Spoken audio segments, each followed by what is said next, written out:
Hola a todos, estoy aquí para comunicaros que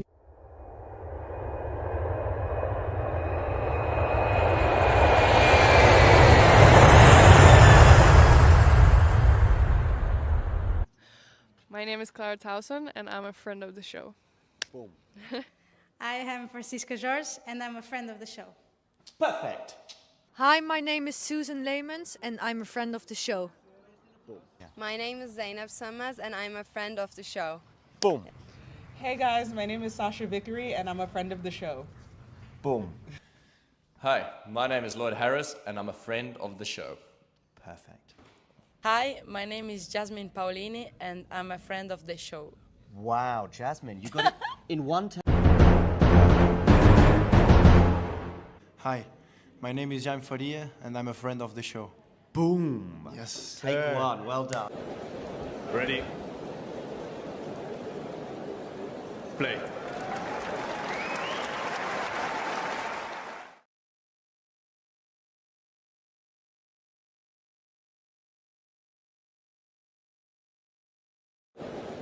Ready?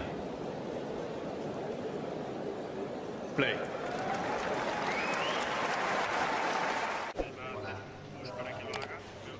Hombre. ¿Qué tal? ¿Cómo ha ido el vuelo? ¿Sí? Tranquilos. Charlie, puedes saludar, ¿eh? ¿Qué tal? Bien, bien. Mucho tiempo, ¿eh? Sí. Bien, tío. ¿Tú?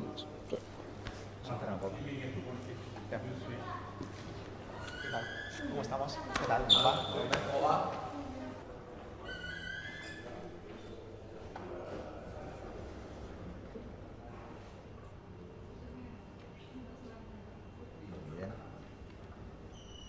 Tenemos una colección, todas las de temporadas.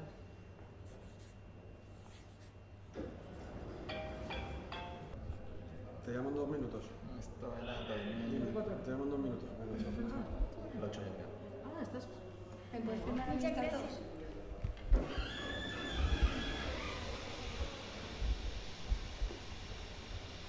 Muy bien, muchas gracias. Vamos allá, hacemos una foto con Sí.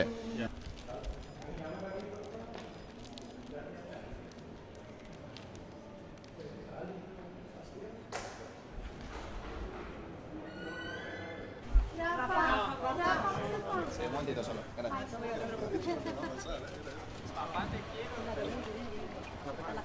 Te va a soltar la cosa. Muchísimas gracias, Rafa. Muchas gracias, Rafa.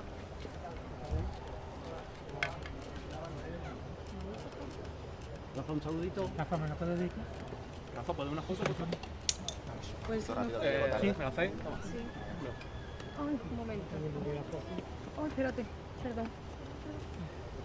Gracias, Un chicos. saludito, Rafa.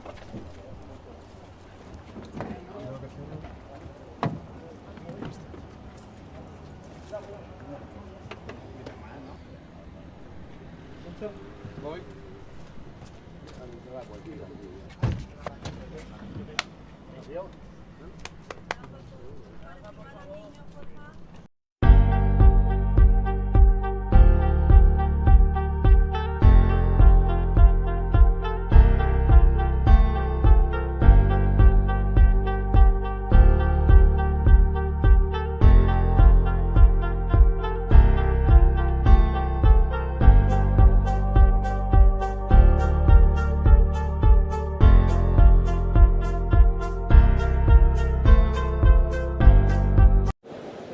Ready?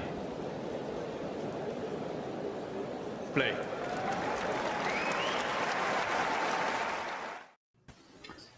Good morning, good evening, good afternoon, whatever time of day you are situated in here today, and welcome to the second to last group stage match for the ATP finals. And I've got Zach with me today. How you doing, Zach? James, it's a pleasure to be here. We're going to see some great tennis, and thanks so much for having me on today. No worries. Thank John for grabbing you on that one to follow along. I think this is the first time I've been on the stream with you. Yes, indeed. I am probably the least knowledgeable of the Talking Tennis guests, but I have a lot of enthusiasm, so I'll do my best. That's what we want. That's what we want. And I'm guessing it's not too early in the morning where you are, is it? It's 8:12 a.m., but I'm an early riser, so I've been up for about 3 hours. Watched half of the first Godfather movie. Just killing time this morning. How about you? Good. You didn't fancy tuning in for the marathon Saras Ribas Tormo Saras Ribas Tormo match? You cut out there for a second. Say that one more time for me. So you didn't want to tune in for the marathon that was the Magna Lynette versus Saras Ribas Tormo match. I don't know. I don't know about you. I can only do tennis for like a couple hours and really be dialed in. So I wanted to keep the mind fresh for this one. One thing I just want to start with. I don't know if you've seen. Say again. As I say, you're acting a bit like a tennis player then, in terms of like you're just going to do your warm up exactly just before the key match kicks in. Absolutely, got to get a good stretch in, got to hydrate, got to have a balanced breakfast. I'm sure Carlos Alcaraz is doing all those things to get over his illness. And one other thing that he's doing is this nose contraption that he's got. It reminds me quite a bit of the American football player Jerry Rice, who famously used to have a nose widener, which helped him, in his telling breathe better. It looks pretty darn goofy though. The pink strip on the nose, right? Like, do you think there's any? Do you think this thing works or what? Is it mental? I think it works in terms of how it looks, because it's you got this sort of blue, slightly neon-y sort of shirt that he's got on with this now like pink neon-y sort of nose strip. I think when the team was sitting together and they were deciding, look, we're going to have to wear a nose strip. We're going to have to do something to make sure you can breathe on court. Let's own it. Let's just not do a Nicholas Jarry and just wear like a classic, like skin colored. Yes, indeed. Strip. Let's go for it. Neon pink. Let's make it part of a look, of an image, of a fashion trend. And the next thing you know, we're going to be seeing loads of school kids, loads of like tennis kids and whatnot, all over tennis courts around the world. Now with pink neon strips, like they used to wear the Rafa style tops back in the 2000s. The Nelly Band-Aid. So we are underway here in my stream. Alcaraz is already up 30 love 30. Right. So maybe an initial opportunity. Are Thanks you for telling me that one? Are you synced up or am I a little ahead? You're a little ahead. I like to try and sometimes use my biggest screen, but my biggest screen is all because I've got like a laptop and an iPad. The laptop is always a bit slower, so I sometimes like to just try and use my iPad. Well, not to give it away here. It is now. Yep, it's 15:30 now. Zverev absolutely erased 1 point with this big serve, and what a year it's been for him on the serve front. He's really stepped it up this year. He has. It's he's done. They were saying certainly with his serve that the ball toss isn't as high as it used to be, and that being a major factor in him having more control, and especially very prevalent when it comes to his second serve, as we know, that second serve can really sort of fall apart at any given point.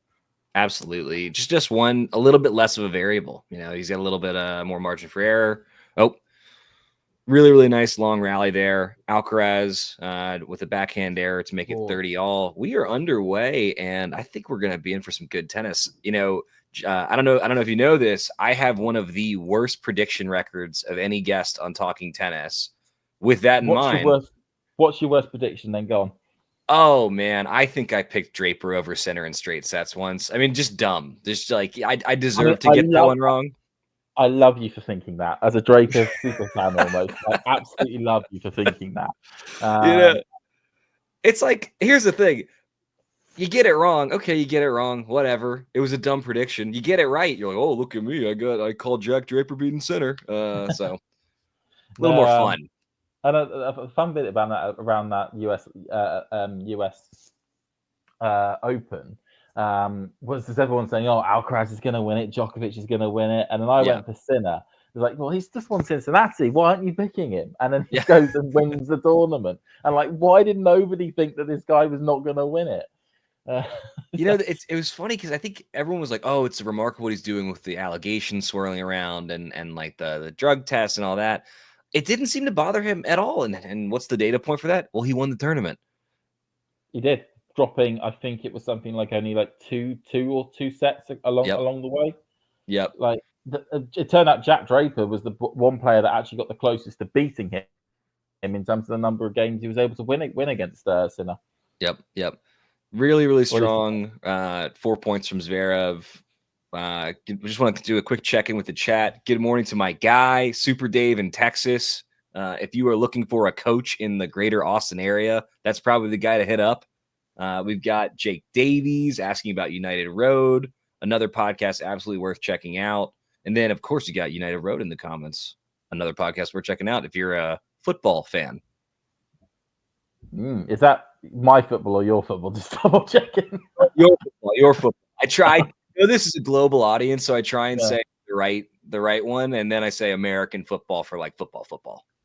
Okay, yeah. Just double checking you're not going to refer to soccer, as you like to call it, over there. Cool.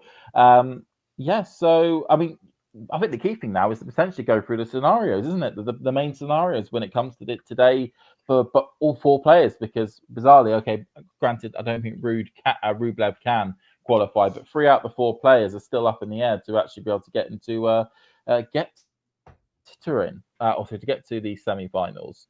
Yeah. So I don't know. I put on the WhatsApp group. I don't know if John can get up that tweet I got up that had the little table, because I love a table. Need to be able to have a look at absolutely on the screen. But it was effectively what we're looking at here is that Alcaraz to stand the best chance of qualifying, because at the moment Sasha Zverev leads the group after 2 wins and 2 straight set wins, which really puts him into a commanding position today. You then have Casper Ruud, who sits on 1 win, 1 loss. Both of those, being a straight sets win and a straight sets loss, and then also Carlos Alcaraz, who sits on 1 win and 1 loss, with both of those two being straight sets, both win, the straight sets win and the straight sets loss.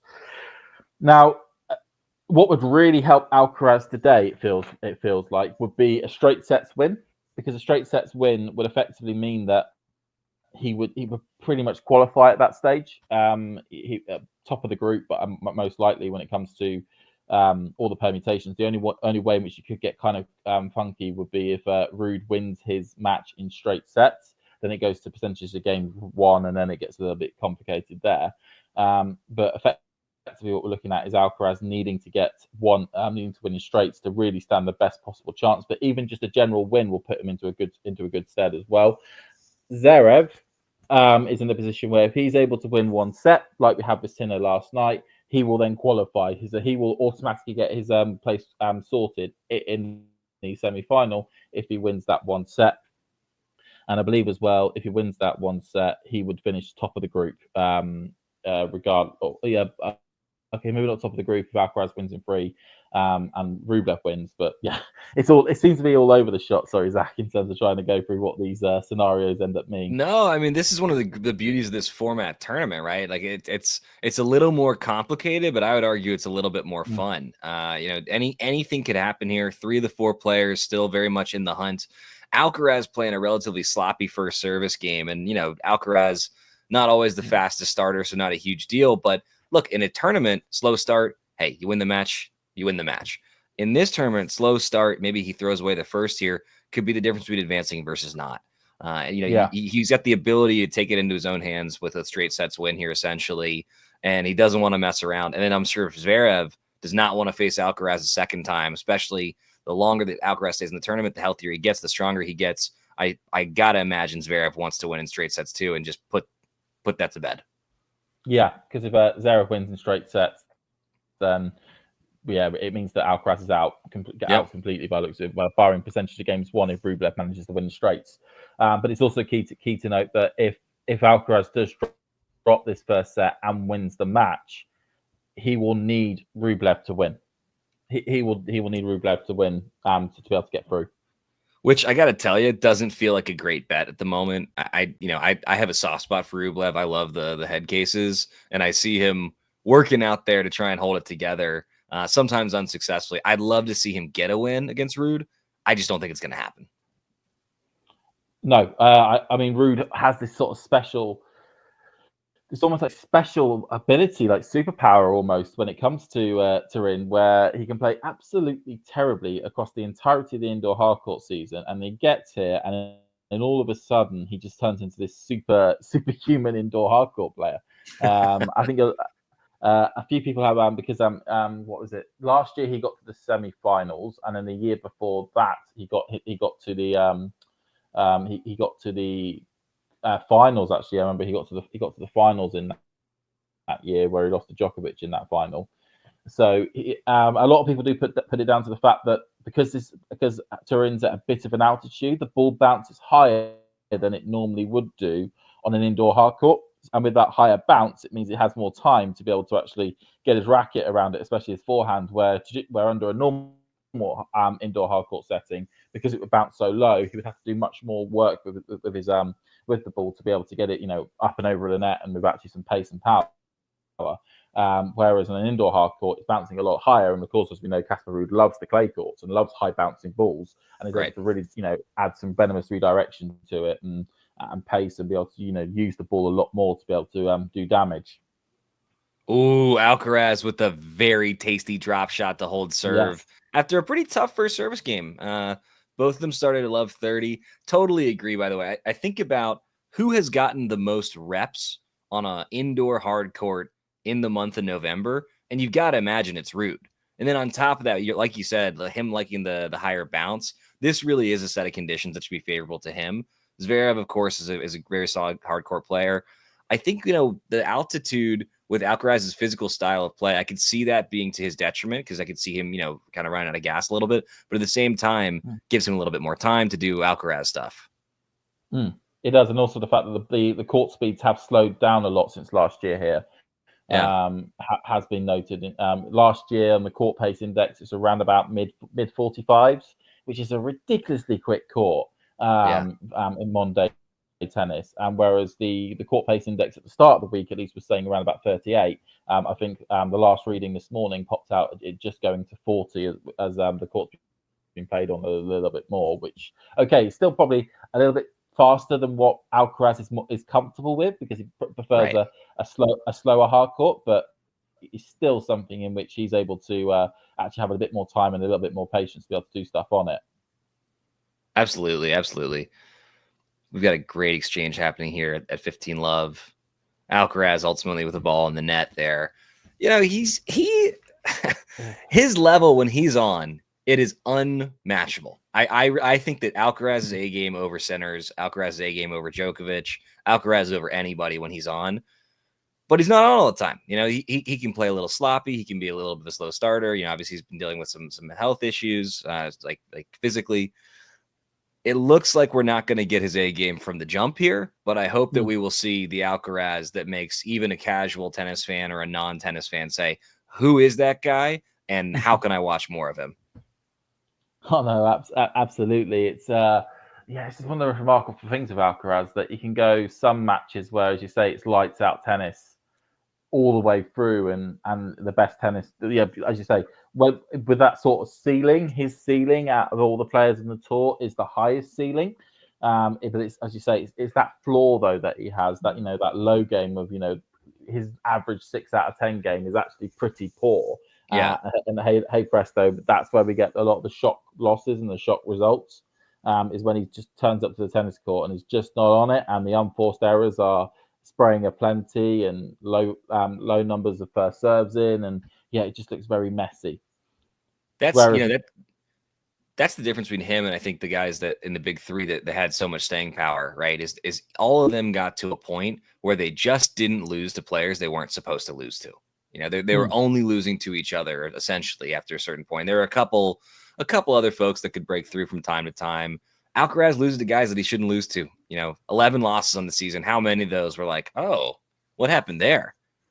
I love Gael Monfils. He should not lose to Gael Monfils. I know it was a fast court, but come on. Like I as a huge fan of Monfils, he's 37. You know, he should just not be beating a world number one multi-time major winner who's entering his prime. No, I completely agree. I mean, just trying to think back to some of his loss, some of his other losses as well. I think the big one being Botic van der Zandskop in the US Open second round. Yeah. That was a ridiculous loss that should not have happened whatsoever. Right. And yeah, okay, you get the usual factor of, you know, when some players who go on to, you know, Botic probably knew that was probably one of the last few times that he probably will be on Arthur Ashe Stadium, you know, in the night session, you know, with all the eyes of the world and certainly the US on him, you know, and he came out and played lights out tennis throughout the entirety of it. But you would expect at least a 7 or an 8 out of 10 Alcaraz to at least be able to deal with him, and Alcaraz didn't in that scenario. Yeah, so I have a question for you here, James. How does it feel to be part of a sociological experiment? A sociological experiment right now, partnering James with a what? So, question: has the concept of a Sasquatch made its way to the UK? What's a Sasquatch? It's like a mythical, covered in hair, like being that is like almost certainly not a real thing. And it's a little bit like the American Loch Ness Monster. Oh, like Bigfoot, but except for like very, very hairy. I shout out to goes to Garolitis. That's a very good beer joke. I've been growing this thing out. It's getting to be winter. Got to keep yourself warm here. Oh, you're Bigfoot. Okay, now I get it. Yes. Appalachian Sasquatch. Technically not Appalachian, but the Sasquatch tracks. That I get. I also see that Dave put in the chat here that a lot of people don't talk about the fact that indoor courts are usually built on top of wood versus concrete for outdoor, and that makes the ball bounce lower regardless of the speed of the court. That's a really, really interesting tip. So, Dave, thanks for putting that in the chat. Something for us to consider as we're watching this match here. No, it is. It's usually why you find a lot of players that are good on grass courts tend to be good on indoor hard courts as well. Yeah. Oh, yeah. Because they don't mind a low bouncing ball because they're able to either retrieve it very well or use the fact that they can produce low bouncing balls to their effect. Alcaraz seems intent on making this match hard for himself, as he really has done more and more this year. He's down love 30 yet again in his second service game. Let's see if he can dig himself out of this. No, let's see here. Ball up. Oh, goes for the drop shot. A little bit too air on it. Just gets to it. Goes for the lob. Smash away. And Zverev has three break points. It's a good lob shot. He needed a great one and not a great lob, especially against a guy who is 9 feet tall like Zverev. And that is that's backed by science. He's in fact 9 feet tall. Yeah, it's it needs to be a perfect lob to be able to beat somebody like Zverev at the net. Okay, and there's one break point erased with a very, very tasty, well-constructed point from Alcaraz there. I don't want to give credit to the nose thingy, but I think that made the difference on that point. Yeah. I think it certainly did. He wouldn't be able to breathe properly to be able to get to it if need be. Where exactly can I get one of these? Like this is absolutely going to be a thing amongst junior players starting like tomorrow. And then even worse, it'll be a thing amongst like recreational players like me and my buds who have absolutely no use for, like, you know what we should do? We should get in the gym more. We should eat healthier. That little nose thing is not making a difference unless, you know, you're at the absolute pinnacle of tennis, but you know that people are going to be rocking it. They certainly are going to be. I mean, I wonder if actually, you know, even if you don't have a cold, if it actually does help you inhale more air. I think that was Jerry Rice's, the American football players theory. Zverev, unhappy. What else is new? That seems about right. Yeah, he's a moaner. You know, I give him a hard time, but I empathize, right? Because who amongst us doesn't have our feels on a tennis court? And especially considering the stakes of the money, of the rankings implications, all this, I can see why. Alcaraz, sloppy miss there. I mean, it's an interesting one for Zverev actually, because whoever, I mean, he's probably going to qualify qualify. Like, regardless of what's going to happen in this match and the next match, he's going to be playing. He's going to be such subject to play two players who have beaten him the last time they played, and in the case of Fritz, actually beaten him the last 3 times that he's played. So he's in a bit of a sticky situation, really, in terms of he's going to have a tough semi-final regardless of whoever he plays. Absolutely. So Zverev won in 18. He won in 21, and if he wins this year, then he'll just have to win in 2027. Every 3 years, Zverev comes out of his cave, wins the year in finals. It was Zverev sloppy miss there on a break point opportunity. Oh yeah, he was just reckless on that backhand. Yeah. And usually, Zverev's backhand is one of the best backhands in the game, at least in the modern game. Do you think he's got the best two-hander in the game? Do I think he has the best two-hander? I mean, I always think in terms of the players that are playing currently or currently. Generally. Currently, yeah. I do like Sinner's backhand, but I would say Zverev's backhand. If I could choose any backhand, it would be his. Yeah. Well, you brought up for a second there. Who do you think has the best two-hander of all time? I think it's a battle between Djokovic and Murray. Yeah. Those two had the 2 best two-handed backhands of all time, in my opinion. I have a slight edge to Djokovic. He doesn't have the flair that some of the other players do, but I mean, it just is so rock solid. Nothing you can do. No weakness in it. At his peak. And sadly, I think we must admit at this point that Djokovic is in fact past his peak. But also, he's 38 years old. He's won everything there is to win. It's okay. It's all right. We can let him ride off into the sunset with another year or 2. Maybe he'll have a couple more good runs. But also, who knows? Maybe he'll have 5 more majors in him and make us look silly for questioning. Ooh. I mean, Federer did win his last Grand Slam when he was 38. Yeah. Yep. He did. As Alcaraz, though, has managed to win another sticky service game. And then, of course, the big questions then pop up from here. And, of course, Tennis Asia pointing out Agassi's backhand was brilliant as well. It certainly was actually Agassi's backhand. I think if we're specifying an on-the-rise anything, it's Agassi, especially an on-the-rise backhand. I want to go back and watch some tape about his rally backhand. Gosh, his backhand return. Yeah, that's a good comp. It's a good pick. So, question about that Djokovic doing the splits in the net video. Was that real? Because I was watching that like that can't be a thing that is really happening. That is verified a real video, or is that like it looks so crazy? AI? Yeah, I thought it had to be. I just assumed this is AI because that's insane. Well, just the way in which obviously this guy like in the bushes sneakily, zooming in, and then as soon as Djokovic opens his eyes in the video, the guy then suddenly goes, "Oh wait," and it looks as though certainly a very movie scene. But I have to say, if he's able to have done that, I have a feeling it's some sort of see-through plinth that's sitting behind him for him to be able to at least rest on.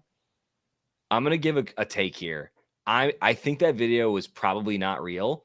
I believe that if Novak Djokovic wanted to do that, though, he could. Yeah, I mean, so it feels real. I think he could do something like that. But I have to say, I'd be surprised if he's on a tennis court right now. I would have thought he'd just be taking as much time off as possible. Yeah.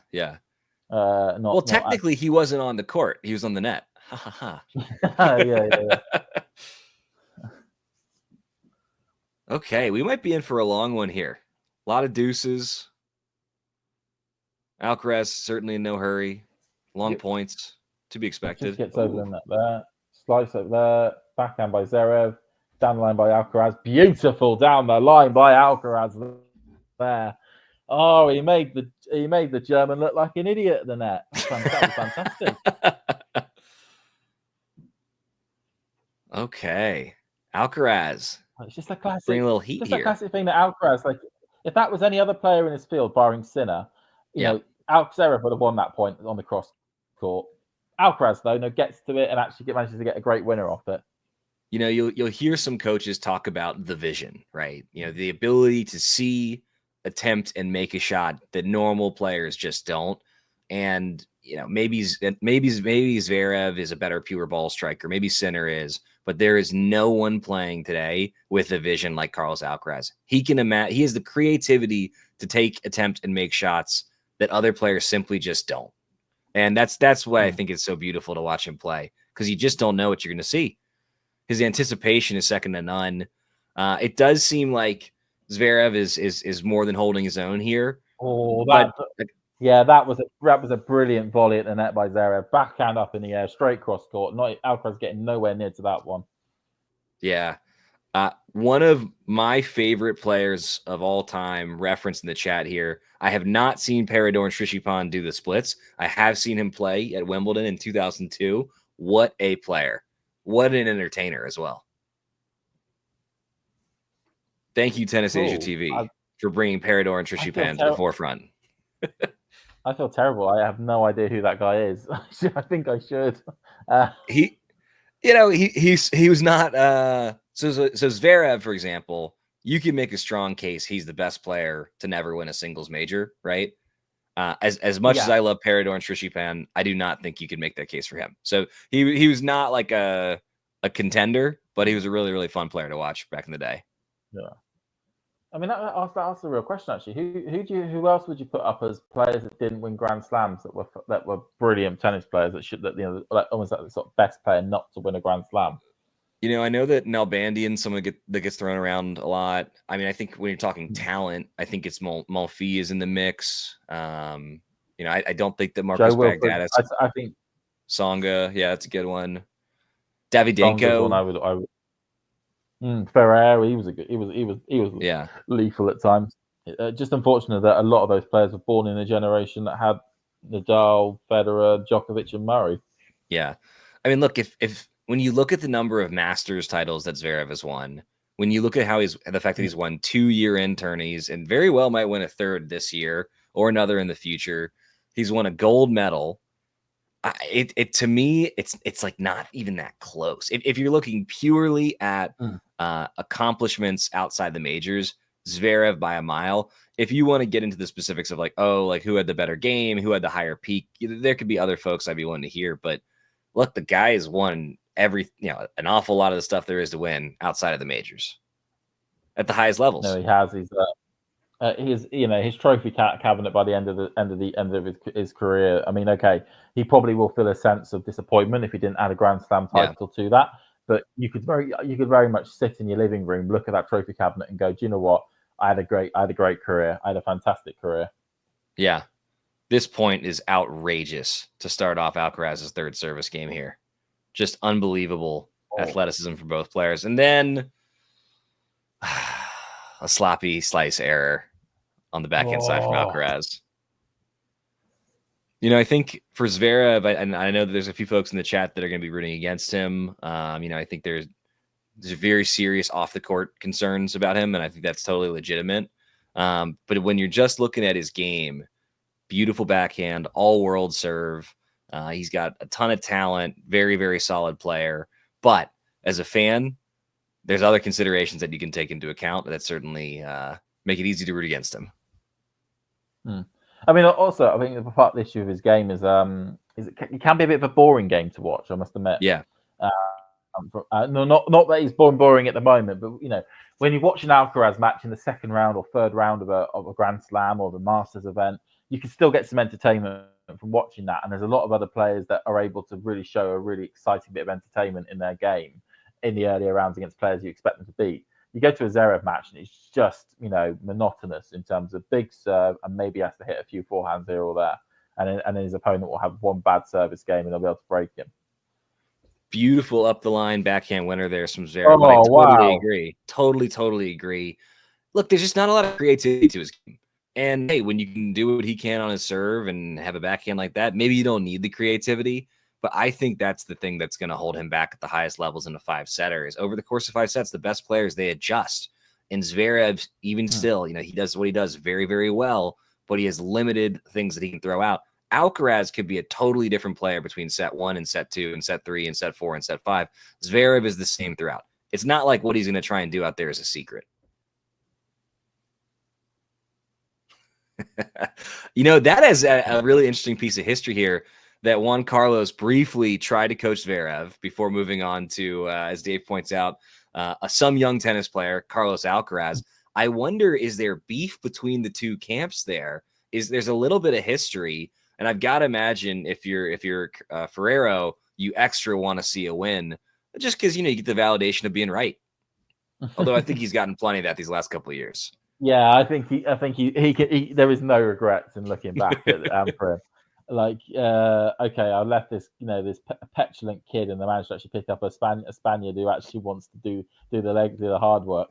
Like, Yeah, for real, yeah, that's yeah. the one I'm gonna do. Yeah, because he I mean, Zverev has been known to be uncoachable. I mean, he had Ivan Lendl for a couple of years as well, and Lendl got frustrated with him, and so Zverev's just been one of these players that has stuck with his family, and it's probably been one of the probably the killer death nails for a lot of players in that next gen category. So, like we say, Tsitsipas being included in that one, Zverev, Medvedev to a degree, Ruud, all those is that they kind of stuck with what they knew at the wrong point in their career. That they have these people that got them to a place, but then as we saw with Sinner getting Cahill and Alcaraz having the super coach, and Ferrero was probably the exception to that rule.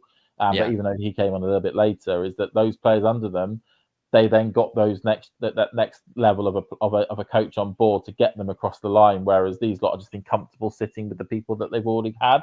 And you try and be comfortable, you try and stay where you are. In tennis, you go backwards, and that's always been the golden rule. They were next for too long. I think as the big three or the big four, they managed to extend their primes longer and longer and longer. It seemed like at a certain point they were just waiting for those levels to drop. They weren't finding enough ways to consistently push them, consistently beat them. And while they were waiting, Sinner and Alcaraz, came to be. There's other players I think that are worth keeping an eye on. I feel for Medvedev, Zverev, and Tsitsipas because they were all gigantic. They were all supposed to be the next big thing. Medvedev's the only one who's been able to break through at a major, and I really wonder if Zverev or Tsitsipas ever will. I think Zverev's got a better shot than Tsitsipas, but I don't think it's going to happen.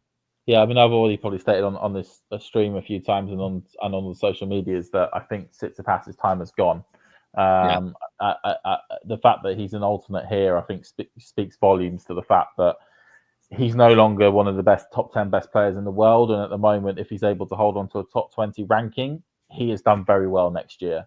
In my opinion, I know there'll be Tsitsipas fans in the chat that'll be unhappy that's what I'm spouting as an opinion. But the evidence just points towards it. He's stagnated. He has no development in any part of his game. He's still playing the same brand of tennis that he's played 5 years ago, and the rest of the tour has caught up. And we have such an array of exciting young talent that is in now that 10 to 25 category zone, as you were alluding to. You look at the fact of Rune, Draper, Musetti, Feast, Shelton. That was just the 5 off the top of my head. Those players are ready and waiting to overtake them, and they're already getting their positions on the starting grid, ready for next year to really make that push. And if I was a Tsitsipas, I'd be looking over my shoulder frantically in absolute worry. And I think the same also accounts now for a Rublev and a Ruud. They are in trouble town, it feels like, for next season, unless they make serious changes to the game for improvements. I think Medvedev will be okay, but I think that he could be in trouble at times. But the only one of that next generation cohort who will do okay next season and who will probably still be at the top of the game is the person we're watching here in Sasha Zverev. Rublev is such an interesting one because I agree there are things that he can certainly do to touch up his game, but for him it's just a mental thing. If he can get out of his own way, if he can come to peace with whatever it is that he needs to come to peace with on a tennis court, if he could lighten up just a little bit, I think he can still hang in there because he's got the talent physically. He's got the ball striking, the vision, everything that you need to have on a tennis court, except for he fights himself, and I empathize with the head cases, for lack of a better word. There's a couple other youngsters that I want to mention. There's an American player named Lerner Tien. He's a lefty. He's had a fantastic challenger season, I've seen. I got the chance to see him play at the Winston-Salem Open this year. He just lost to Chris Eubanks in the finals of a challenger, I believe in Chattanooga. He is really, really talented, 18 years old, and he doesn't crush the ball. He's not going to overwhelm you with power, but wow, does he have incredible placement. He moves so well. His game is so smooth. It's, dare I say, he's the most promising American lefty since Donald Young. And if you want to go back further than that, if you want to go American lefty under 6 feet from a coast, you have to go all the way back to John McEnroe. And I recognize it's an outrageous statement, but it is technically true. No, I'm looking forward to see Leonard Tien on the main tour next year. It's as you say, he's been dominating the North American Challenger circuits. I know he had an early exit to a Brit in Adrian McHugh earlier this week in the Champagne Challenger, but before that, I mean.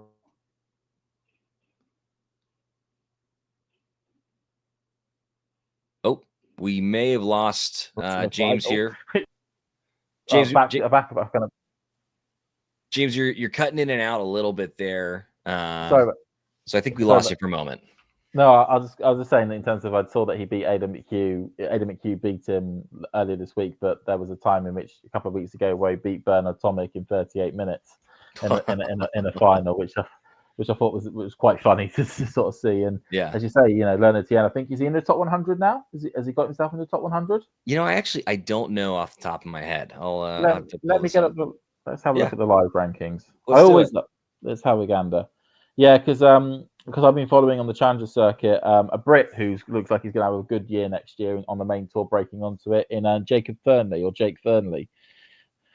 Let's have a look. American, that's Nicholas de Marigno. Well, while you're pulling that up, Dave pointed out in the chat that Shelton is the American lefty to watch in his mind. And while Shelton serve, I mean, you can't teach what he's able to do physically. Like he has an unbelievable lively arm, and it is such a weapon. I also think he's got a little bit of in your face in him, right? Like he doesn't want to just beat guys that he knows he can beat. He wants to play the guys that are ranked above him. You can tell that he is looking to challenge them. He's looking to show that he's that guy over and over and over again. And I hope that Dave is right. I think that there might be a bit of a ceiling with Shelton. I see him kind of like in the Fritz mold, right? Where top 20 player, certainly, hopefully for a long time. I wonder if he's going to be able to break through. But, with the serve like that, especially if he gets comfortable on grass, one of the hardcore majors is playing fast, anything could happen. I mean, the one thing I think Shelton needs to do is not to follow the Francis Tiafoe mold of trying to pick one major and thinking that's the only one he can win. Right. Because you see Francis, big himself up massively for the US Open, and he's pumped and he's doing all the stuff on court and all the social media stuff, and all that's great. But then you turn around and go, well, in 4 months' time, mate, there's a hardcore Grand Slam, which usually can have a few shock results earlier on, which you could have a deep run in Australia, that I think you could also win if you put your back into it. Or certainly put your mind into it. And there's times in which I'm like, and also France is very good on a grass court. Why not have a look at Wimbledon? Why do you have to constrain yourself to just one slam every year? Because that's a lot of pressure to put on yourself.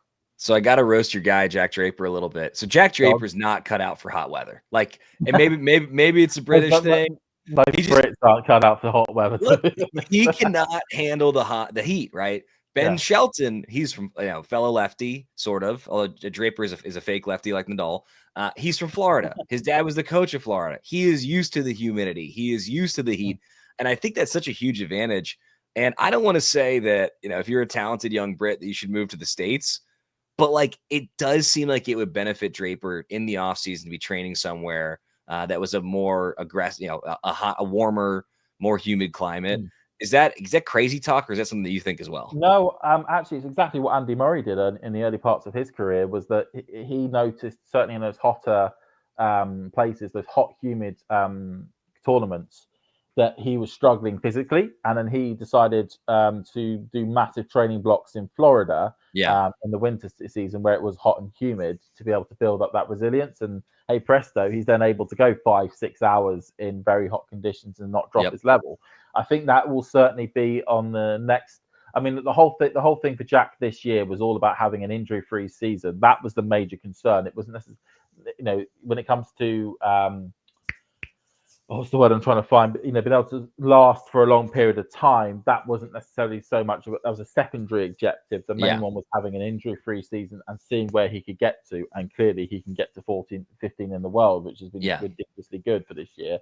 The talent has always been there, right? It's been, it's been staying healthy. And I think you're totally right. The next step now is he's got to increase that stamina a little bit. The joke, and I think this is on Twitter quite a bit, is that he kind of has a bit of a Victorian child vibe to him. And I think there's some truth to that. Andre Agassi is another one. Didn't train in a humid climate necessarily, but famously would run hills in Las Vegas, Nevada in the off season, where it regularly gets to 110, 115 in Celsius. I think that's what, 44, 45? Jesus. Okay. Yeah. Really, really unpleasant stuff. Yeah. Jesus. I mean, just for context, in the UK, the hottest it's ever got was 2 years ago, and that was 40 degrees Celsius. Yeah. And we regularly only really have mid 20s as a high temperature, mid to high 20s. So it's that had to go up to 44, crikey. But no, I know what you mean in terms of Victorian space. Yeah. I mean, the major thing that with Jack is that he had a massive growth spurt quite late in his development in terms of as a teenager. So if you ever get a chance to watch some of his matches when he was a junior, especially the junior Wimbledon, he looks like a very small, scrawny boy, and then all of a sudden, in the space of like a year, he turns into this 6'4" giant, and it's been about trying to get used to that change that he's had, and it's affected his game because when he was a junior, he was a grinder. He loved nothing more than going 10+ rallies at the back of the court constantly and winning the points that way. To all of a sudden now having an aggressive game, which means that he can get a lot of free points and be the main person to finish off rallies. And it's been such a remarkable change for the lad. And I think that's just been part of the issue, certainly with the injuries, and then also trying to get used to working with that body when he was thinking that he was going to have another type of body. Yeah, he looks like the apex Peaky Blinder to me.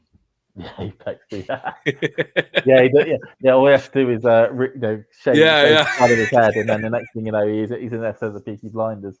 Speaking of Carlos Alcaraz, he gets the Peaky Blinder haircut from time to time. It seems a bit, yeah. But when he tends to go at the side of his head, he also goes on the top of his head, which then kind of ruins the idea because the whole idea was you need to have a lot of like floppy stuff at the top. But absolutely nothing at the side.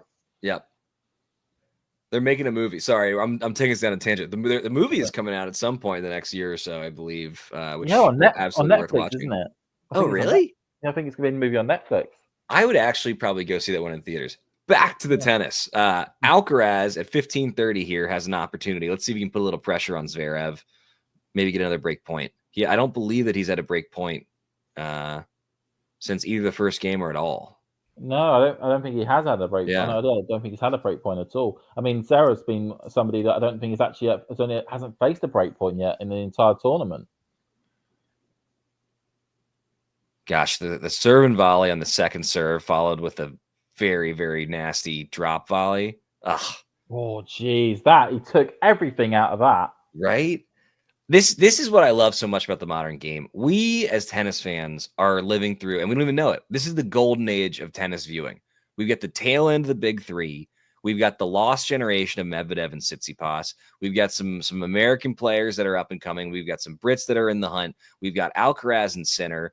We've got the Wawrinkas and the Monfils still hanging around to provide us with amazing matches from time to time. And there's such a variety of playing styles and games. For a while there was the fear of the serve bot. There was the power baseliner game where they just sit there and bash at it that people didn't seem to care for aesthetically. This in my mind is the best time to be a tennis fan in my lifetime. No, I tend to agree. I mean, it's the time of the year that even I start. I don't know when you started feeling as though you started properly watching the tour, but for me it was only like three years ago, 21. Yeah. And then to be able to see the development of the game so far has just been fantastic. So I, like a lot of people who kind of grow up playing as youngsters, I played pretty competitively from a young age, and I sort of took a break after high school. So I watched quite a bit from say 2000 to 2008 or so, and then I picked it up again during the pandemic, so about 4 years ago, and I couldn't believe what I was watching. I was like, oh great, some of the guys that I still like are awesome. And then on top of that, you got some really, really fun personalities and players that have been added into the mix.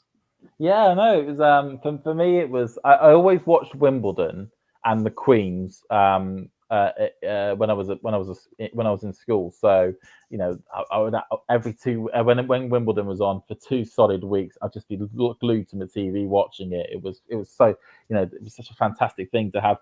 As somebody who watches a lot of like football, soccer in your case. That's usually 2 hours, and then it's once every week, or maybe twice a week if I'm lucky. To then have an entire sport where I can watch all these matches from literally 10 o'clock in the morning right through to like 9-10 o'clock at night, I was like, this is brilliant. This is fantastic.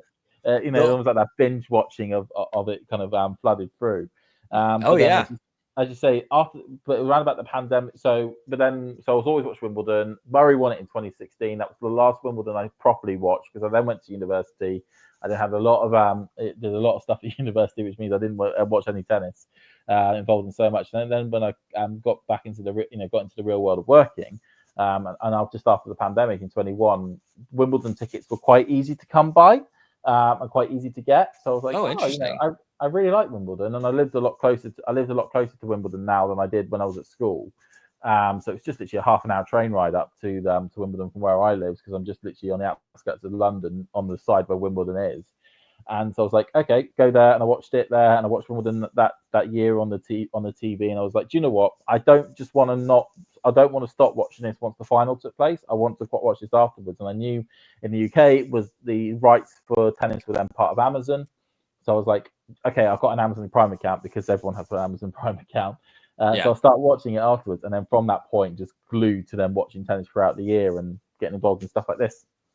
Speaking of the workforce, so I have a meeting at 10:30, so in about an hour and a half. And I'm really, really hoping that whatever happens here is concluded by then, because I'm going to get in trouble if I try and cancel that. And then I'm in a rock and a hard place. I don't want to leave you here by yourself, but also I don't want to get fired. No. I mean, given the way this tournament has gone, whoever wins the first set's most likely going to win the second. So it sure seems like it. I mean, it's 2x2. It's Noah's Ark, but in tennis form. Question for you. Go on. This is a kind of a crazy thing. Do you think that maybe this should be a best of 5 tournament, considering the stakes, then both in terms of the prize money, how few the rankings points, like? I personally would like to see this go to a best of 5, and maybe that's bad for the players. Maybe nobody else wants to see that, but I would love for a little bit more tennis.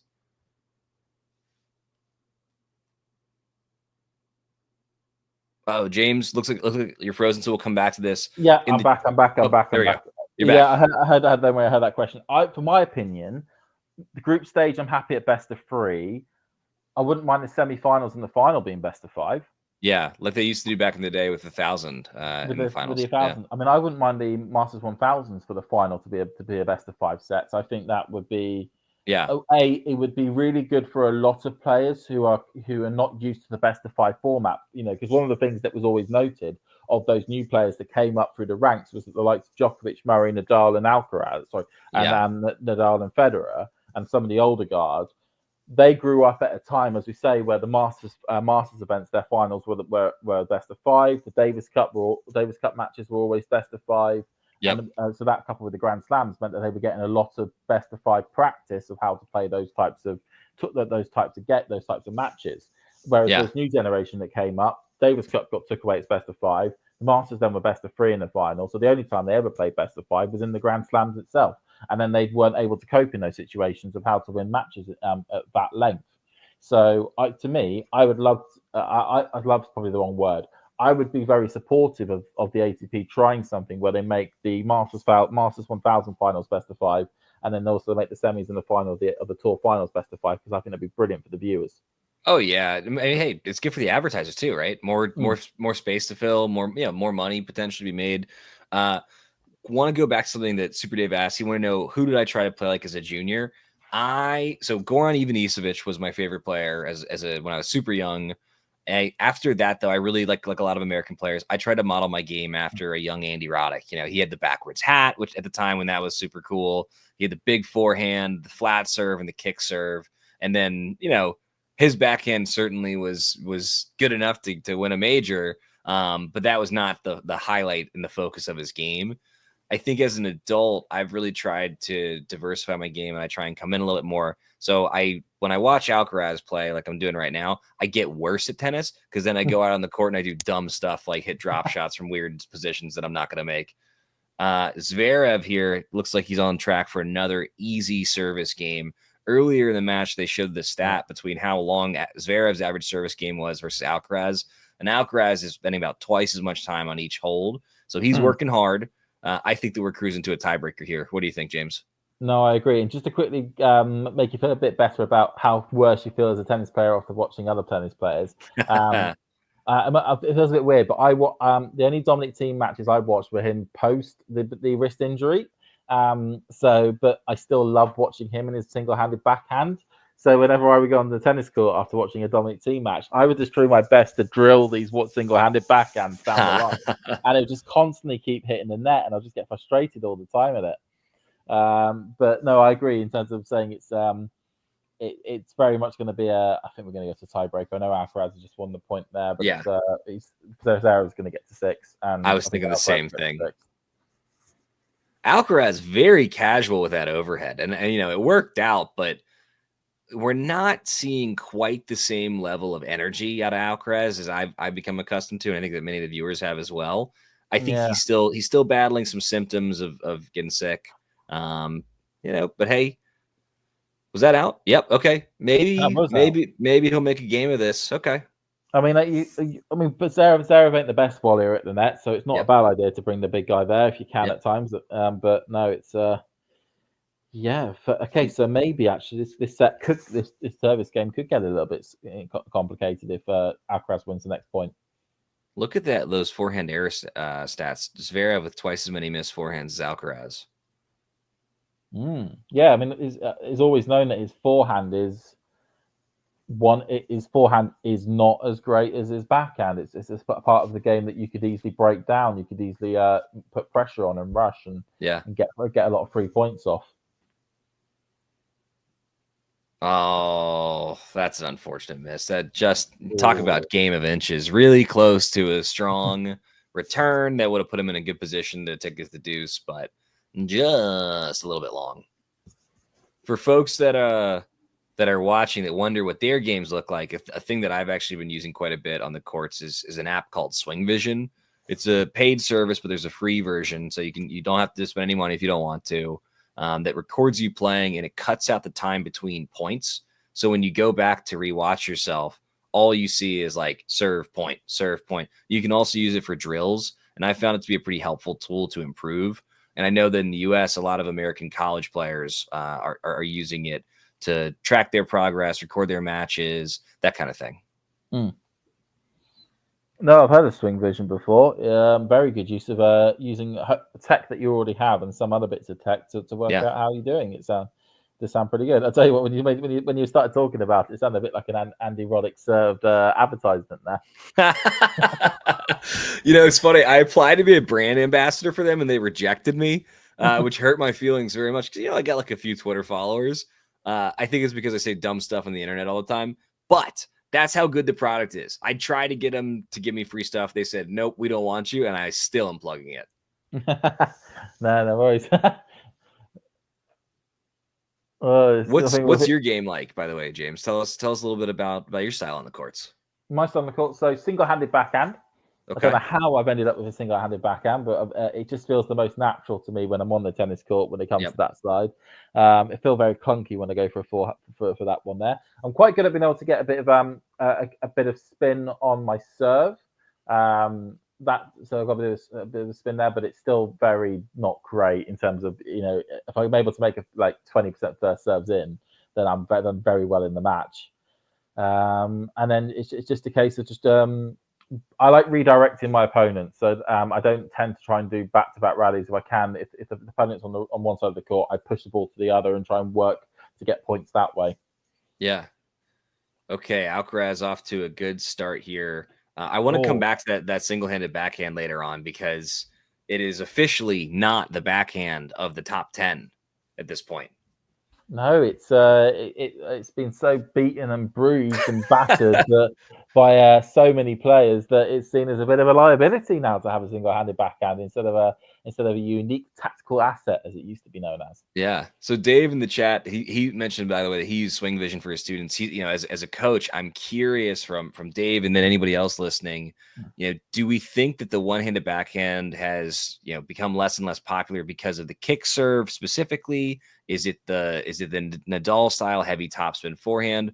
What is it that has made it so much rarer in the modern game? Because, like, look, aesthetically, it's not close. It looks better, certainly. Oh, brilliant bit of reading at the net there by Zverev, by the way, to make it 15-all. You know, for a big man with not the best touch, that was pretty impressive touch. He's looking good.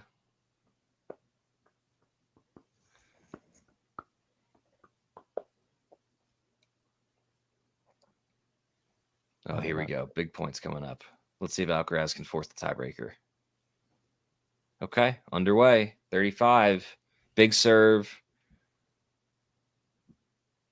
James, what do we think of Alcaraz's serve so far today? It seems like it's been pretty solid to me. What are you seeing out there? Yeah, it's I mean, I'm not getting the stats pop up that you're getting up on your screen, but it certainly feels as though it's been very solid today. I mean, okay, first couple of service games were a bit suspect, but after that, he's just been very consistent when it comes to his service games. He's getting the ball, getting the first serves in a good amount of times, and he's winning as many more of the points earlier on in the service game. Yeah, which I think is good. You don't want to be giving too many free points to Zverev earlier on. Yeah, it seems like he's doing what he needs to on his serve. It seems like he's still figuring out how to consistently push Zverev on the serve. And you know what? The answer might be you get 1 or 2 shots a set at most. I don't think anybody with Zverev serving the way that he is going to be able to consistently apply pressure. But it would really, really help Alcaraz, I've got to imagine, if he could just get a few more free points here. You know, and some of that means giving it away a little bit less, like he just did at the 35 point. 30-all. Here we go. Ooh, that's a beautiful slice.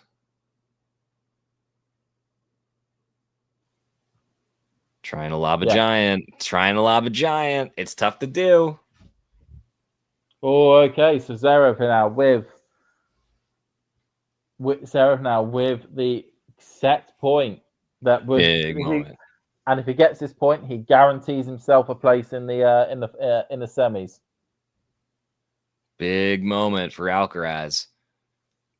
Here's the thing, though. This is a bigger moment for Zverev than it is for Alcaraz. Alcaraz now having won the amount of majors that he has, like, this tournament doesn't matter as much to him. For Zverev, he's chasing everything still. So I think Zverev is feeling a little bit more pressure than Carlos. Okay, here we go. Little pseudoscience for you there. How about that? Okay, second serve. Going to a second serve here. Great return by Zverev. Yeah. Cross court, backhand by Zverev, forehand by Alcaraz, backhand up line by Zverev, cross court by Alcaraz, cross court again. Oh, Zverev spraying it a little bit. Spraying. Oh, and there we go. The pressure told. The pressure told. Yep. Oh, Yep. You could just tell he just went a bit too passive in that rally. The classic Zverev trope came out to being. Big moments, very passive play. I don't know if this gets talked about enough. Like, look, he's literally being weighed down by the bling. He has too many necklaces. Like, hey, you want one? Fine. Totally cool. 2, like, all right, like, little extra. I don't know how many he's got. It's too many. Ooh, big serve there from Alcaraz up the middle. I'm surprised at the amount of times he sticks them in his mouth that he hasn't had lead poisoning yet. Maybe that's why he hasn't won a major. Just a little bit of light lead poison. Maybe it's also why he's in such a bad mood on the court all the time, too. Is that lead seeping through? Okay. Alcaraz with a chance to force the breaker here. Come on. Let's see if Charlie can do it.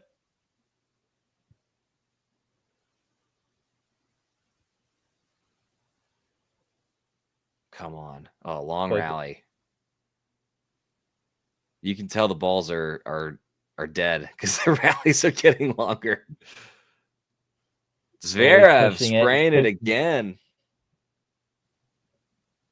Oh, we mid-court forehand up, going long, as you say. It's classic, classic Sasha.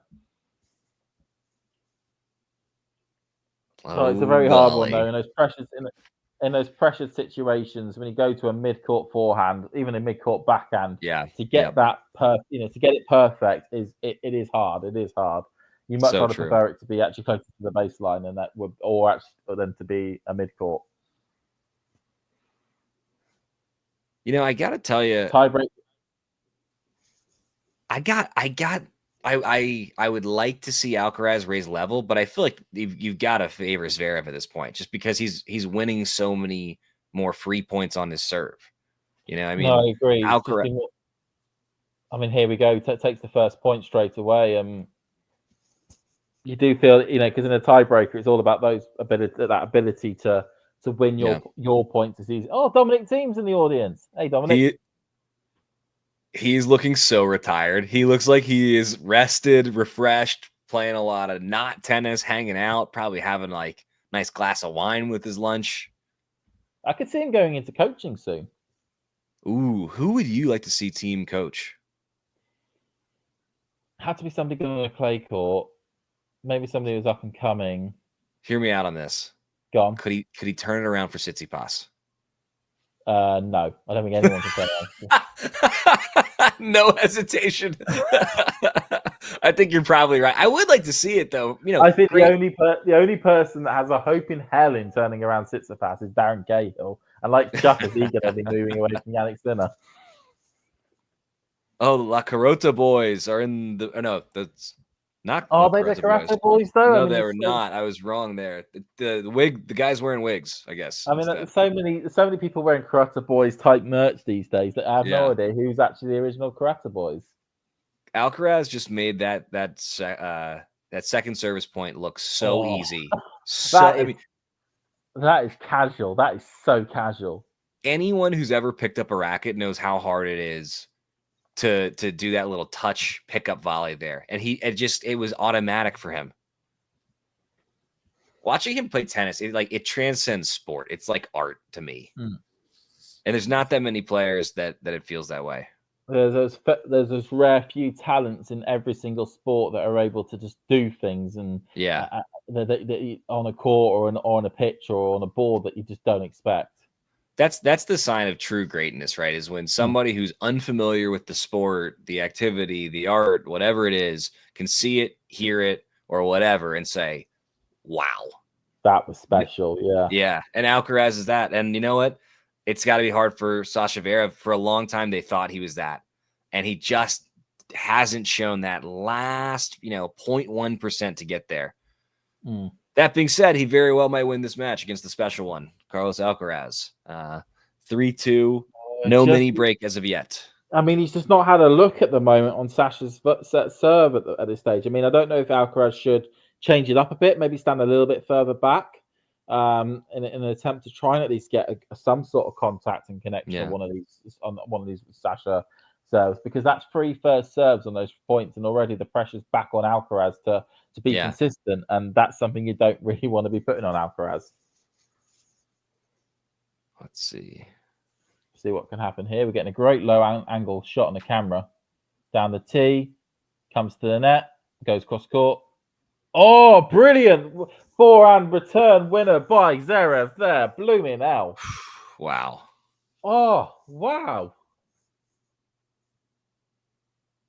I just want you, James, to know, and I want the viewers to know, I was supposed to have a meeting in 15 minutes, and I can't. And then I pushed it. You know why? Because it's Zverev Alcaraz in the year-end final, and it's worth it. I mean, look, gonna work a little bit later today. Absolutely worth it to be here with y'all, to be watching this. Let's see if Alcaraz can get this back in a couple points, or at least hold this one. Yeah, I mean, you got to remember, we've only got this week and Davis Cup and Billie Jean King Cup stuff next week, and then the tennis season's over. Yeah. And then we're in the dark ages of exhibitions and documentaries. Well, speaking of exhibitions, I will be seeing Carlos Alcaraz in Charlotte, North Carolina on December 7th as part of the Charlotte Invitational. He's me playing Tiafo. And I Oh, he's believe now a double breakdown. Sorry. Oh, jeez. Jeez. Carry on with your little plug there. Sorry. Oh, no. So it's the Charlotte Invitational. It's an exhibition. Alcaraz will play Tiafo. Pagula is going to play someone as well. You know, it's one of those things where I want the players to make more money. I think they're criminally underpaid, but also complaining about the season being too long and then doing a bunch of exhibitions, like it makes it a little less sympathetic. Here we go. Zverev. Let's see if Alcaraz can get one back here. And in fact, he has. Wow. Wow. What a forehand. What a forehand. Oh, winner on that one there. Out of the forehand, out of the gods. It was Rafa-esque in terms of how that bent. Alcaraz, watching him play to me, Dave said it's like it's watching him figuring out the best way to use all of his tools with the huge toolbox. To me, it's like watching a baby superhero figure out what their powers are, you know? Oh yeah, there's a lot of sneezing and then like spells are flying out of them. Basically. Wow. Oh, big point here. Let's see how it goes. Oh, the creative genius of Alcaraz strikes again. Oh, what? He lobbed properly, successfully. I must admit, Zverev, he made a boo-boo on that one because when it came to the net, he went down the line instead of cross court. But barring that, bloody hell, Alcaraz, good work. I mean, the topspin backhand offensive lob against basically a giant is about as hard of a shot as it gets, and he made it look easy. Wow, it's a bit like a golf shot the way you hit that as well. Yeah, and we are back on serve in the tiebreaker again. Incredible level. Yeah. Key to remember: if Zverev wins this set, he confirms his place in the semis. If Alcaraz realistically would then need Rublev to beat Ruud if he does win this match to qualify. So a very, very important service game, this one. Oh, come on. All that work just to spray it. Carlos. Oh, he taketh from himself. Oh, geez. Well, he set the problem up in the beginning by not getting the first serve in. That didn't help. Yep. And he's just, it's frustrating really if you're a fan because you're looking at going, you're going to sort this, and then he just doesn't sort it. Okay, he needs to hold here though. Absolutely needs to hold. You know, he's got such a great attitude, so I'm sure he's a joy to coach. But his shot making choices must be so frustrating sometimes for Ferrero. Okay, half the battle is done. Zverev here now with a serve and with a service point to win the first set. His second set point, his second clinching a spot in the semis point. A big one for the big man. Having a look at all the boxes of all the teams.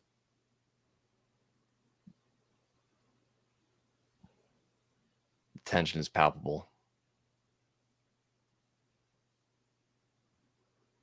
No. Oh, what a point. What a point. Oh, Justin. And Alcaraz is asking something here.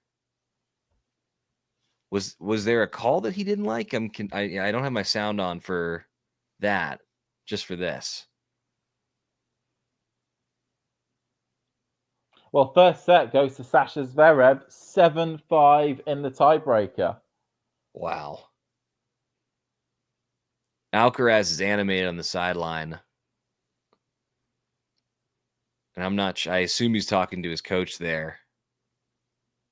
Okay, so let's look at the stats.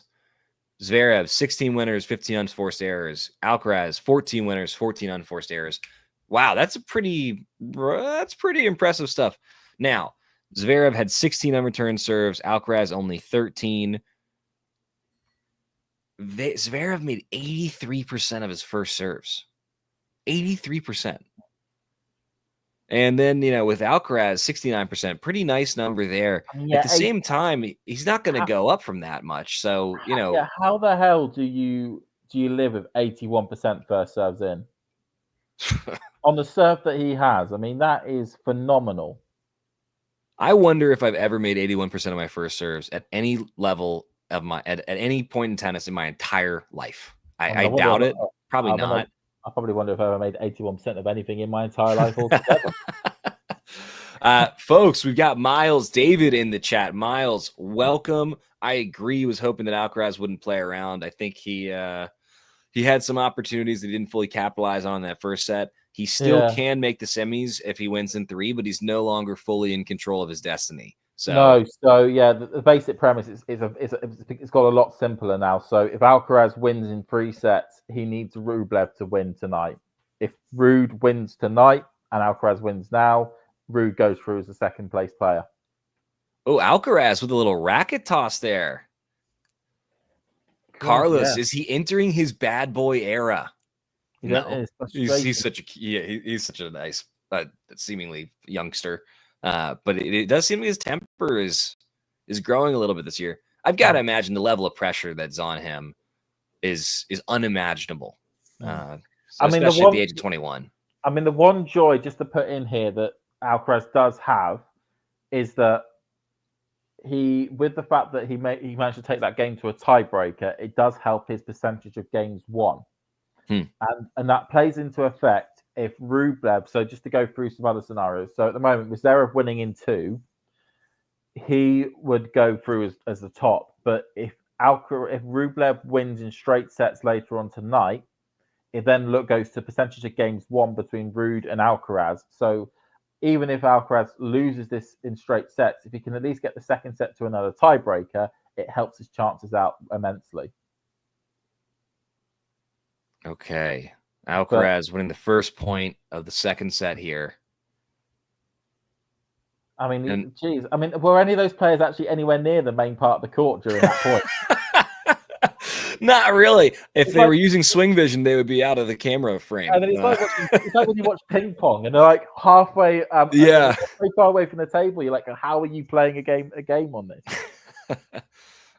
Miles points out in the chat that the head-to-head record between these two is 5-all, and that's fascinating. I agree. Clearly there's not that much that separates these two, particularly in a best of 3. In a best of 5, I'd feel a little bit better about Carlos's chances here because he just always seems to find a way. But best of 3, Zverev could very well win this. I will say as well, if Alcaraz can get himself a set, that would really help him out here. Yeah. Because it would then mean that even if he loses this match, if he's got a set, if Rublev wins in straight sets, Alcaraz goes through to the semis. So Alcaraz needs to do his damnedest really to win this match, to be honest. But if he's able to at least get a set, it just increases his chances slightly more. Yeah. Every time they do the close-up shot of Alcaraz and they show the nose thing, I just kind of have to stop myself from a little chuckle. Because again, hey, probably works, probably a useful thing. It's just it's just a goofy looking pink thing on his nose, though. You're not getting the stylistic elegance of it, though. That's the thing. The fact that it looks as though he's and they played on it with a little bit of the clips that they put on social media of it almost looking a bit like video gamey, like we're playing on this neon futuristic court. They've got rackets made of lasers and all that or the strings are made of lasers and whatnot and all that sort of good stuff. The breakdancing whatever that started at the beginning was hilarious. There's just 4 guys breakdancing to open up the match. It was fun, I guess. But at the same time, this is something that tennis can be better at. And you're exactly right, James. There's a higher level of entertainment value. There's stuff there for the non-tennis fans that got dragged along to watch this. And they're doing a really good job keeping the crowd engaged. Oh, they are. I will say something. If you're he's now just faffing around. Sorry. You're 40, love up. Just sort it out. Just get it done. Indeed.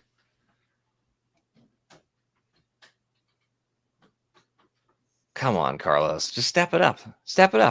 He can do it. He's just got to find it.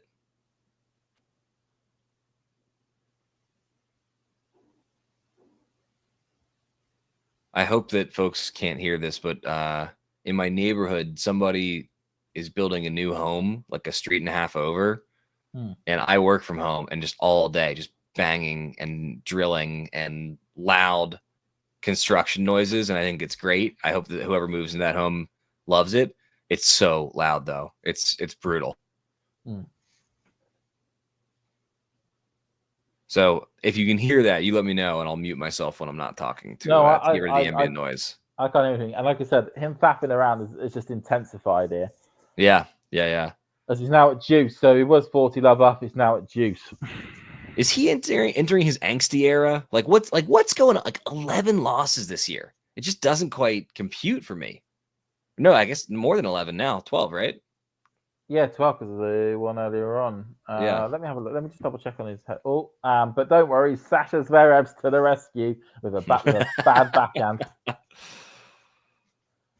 Oh, I mean, to be honest, the one thing you got to remember is that Alcaraz was 2-1 down against Zverev in the French Open final and still came back to win it. And actually was pretty dominant in sets 4 and 5. And there was always that famous clip of a brilliant shot where I think Alcaraz did lob Zverev, and Zverev just looked despondent with the trophy like in the background, just sort of fading away, and it was a bit of poetry in action. Yep, there's Alcaraz, golden opportunity in the net.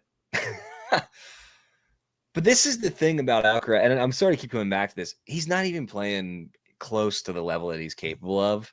And, there are flashes of it.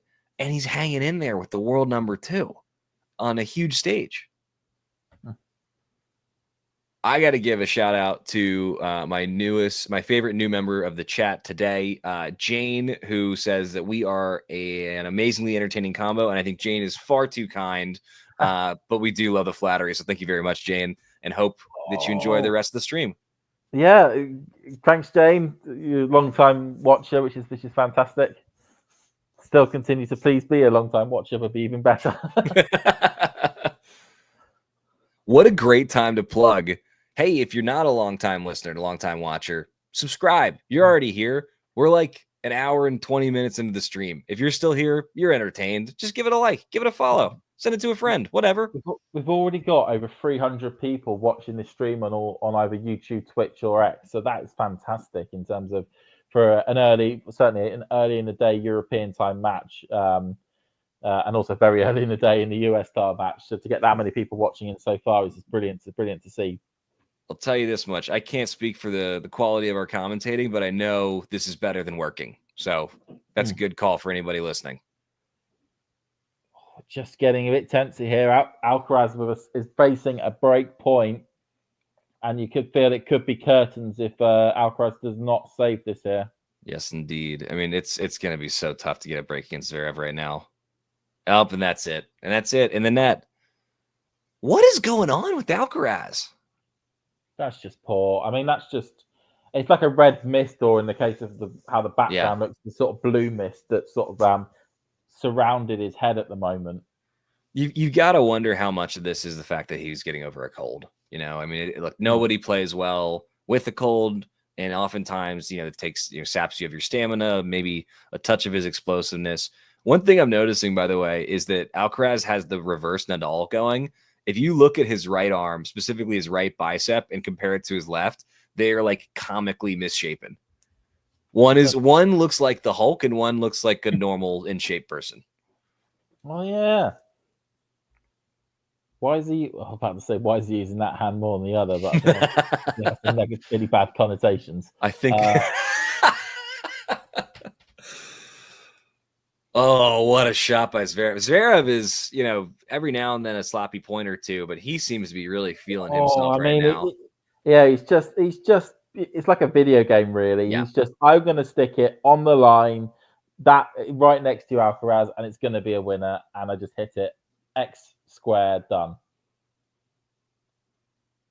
Okay, so Dave points out in the chat that he thinks that something happened during the set point and that someone in Zverev's box pissed off Alcaraz. And if that's the case, Alcaraz might fumble a little bit here because he's pissed, but I think that makes the likelihood of a comeback happening even greater. Look, Alcaraz, you don't want to poke the bear. You just don't want to poke the bear, and if Zverev's team did, let's see what happens.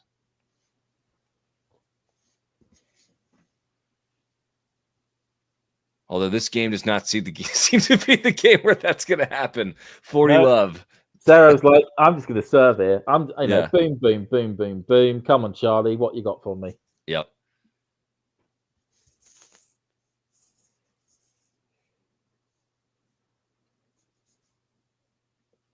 Up in the air, goes down the T.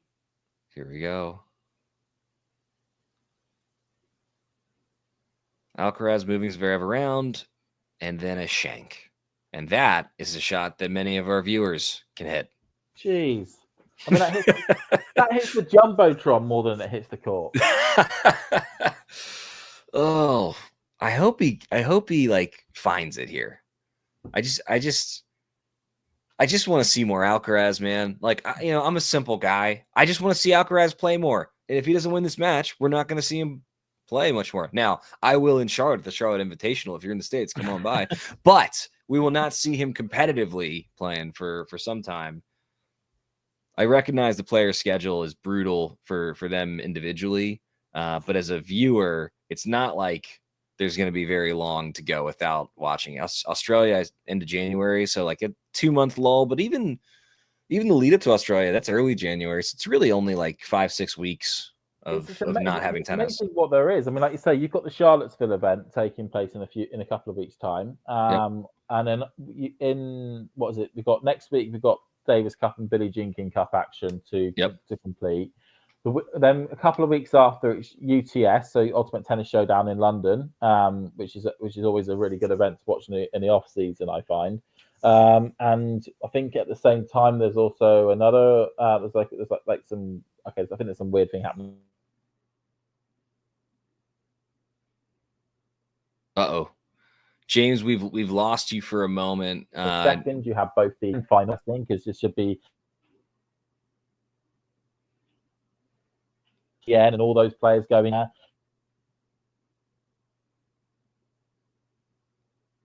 James, your stream's cutting in and out a bit, so I'm just going to jump in and go ahead and say Tennis Showdown on it.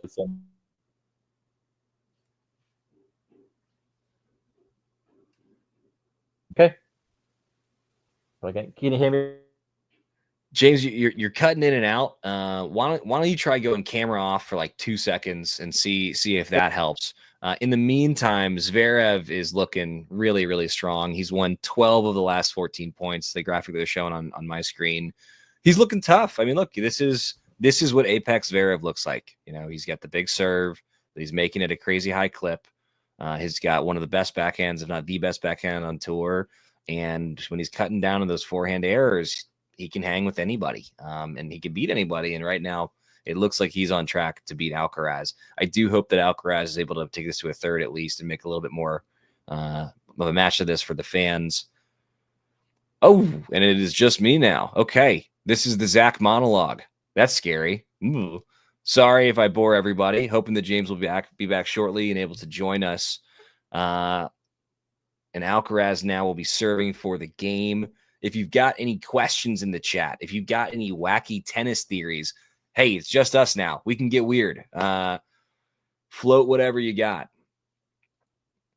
Alcaraz here, serving for the game. Get on the board in the second set.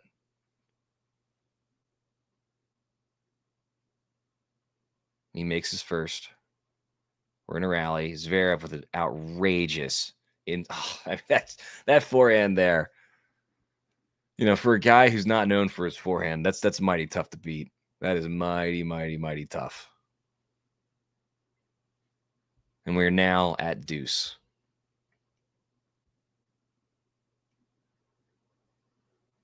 I don't want to blame the pink nose thing for Alcaraz, but, you know, it ain't getting the job done fully, clearly. And folks, he's back. Or he's coming back. Probably the single biggest comeback for somebody with a J first name in at least 2,500 years. James, welcome back to the stream. How are we doing, buddy?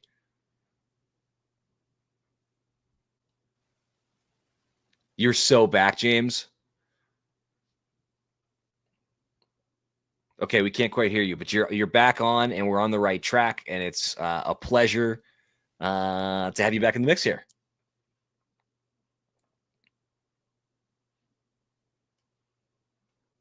Folks, bear with us. We're just having some minor technical difficulties.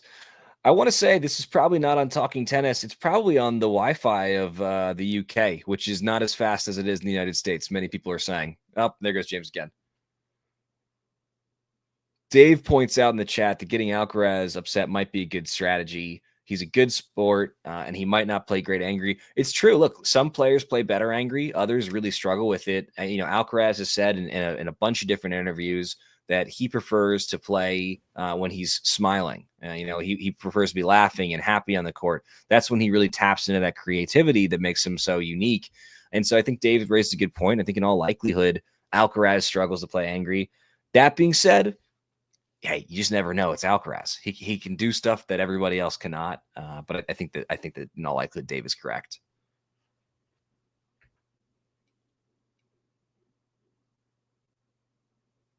Okay, Alcaraz here, trying to close this first game out, and he does with a huge, beautiful curling forehand up the line. That's an absolutely spectacular shot.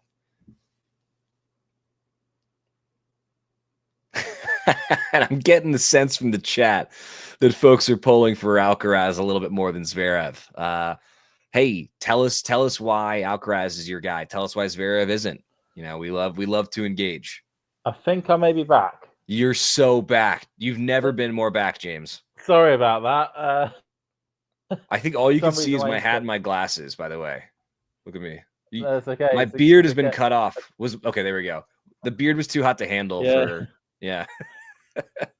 Sorry about that. For some reason, my internet decided to die, so it may die at certain points. So just bear with me on that one. I think is the case. I can see that we're still a break up for Sasha, but it could have been 2 breaks, and it's not 2 breaks. Yep.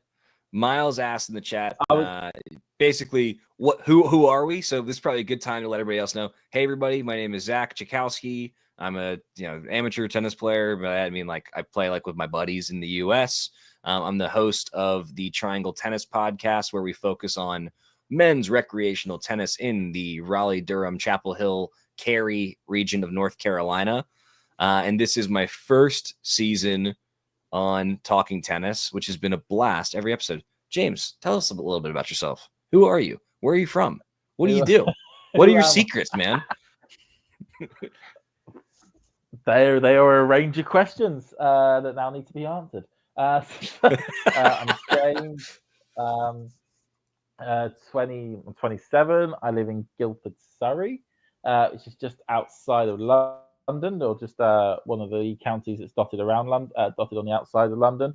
And I've just been watching tennis and playing a little bit of it, and just enjoying the sport. And yeah, that basically is about it. There's no like, I wish there was some sort of like special thing where I could say my half brother is Dan Evans or something like that, but unfortunately it's not to be able to add to that. But no, I just love the sport. Maybe I probably love the sport a little bit too much, and got just really into it. And John found me when I was just talking rubbish on Twitter. That basically was mainly it. That's exactly how John found me as well. And I think we got to give a shout out to the maestro, John, for making all this happen. It's such a fun channel. I love to listen when I'm not on, and I think it's just a great service because I don't want to knock tennis commentary. There are some fantastic commentators out there. It can be a little stuffy. It can be a little dry, and it can be a little bit slow. And I really like the energy and the sort of different ranges of personalities and perspectives that folks bring to the table on this network. It's been really, really cool to be a part of. Oh, and a very important question for you, James. Cotton or polyester blend socks, and then no-show or mid-length?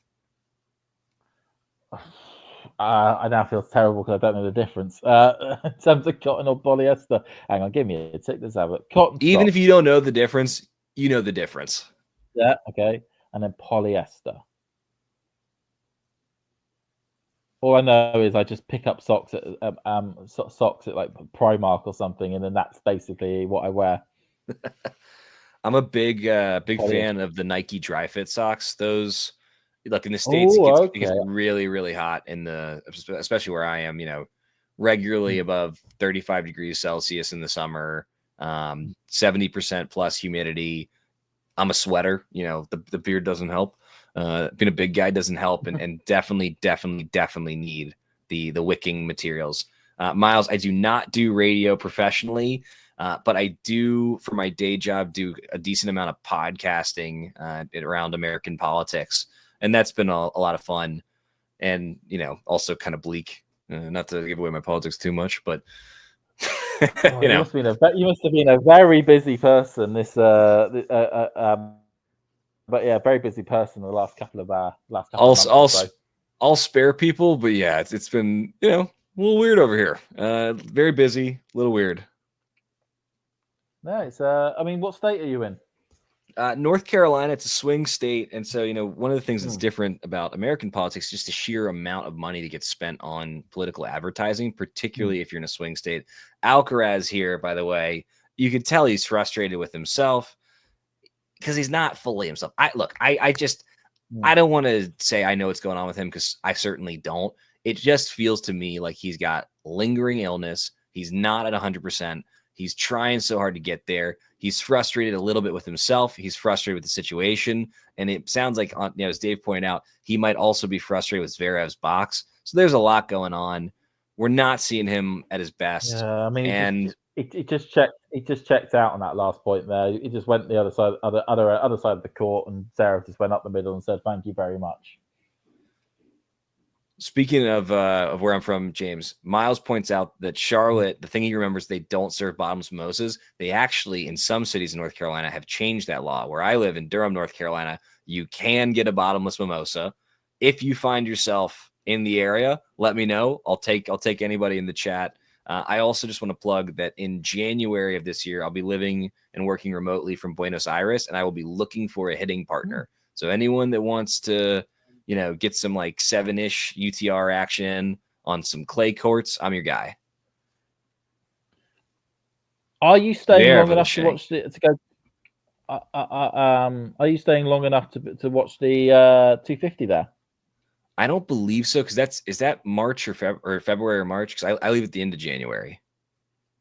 Okay. So you're not. No, you're not. It's in February. That was just wondering if you were going to go. If you were going to be able to stay and watch, because that looks like a fantastic tournament.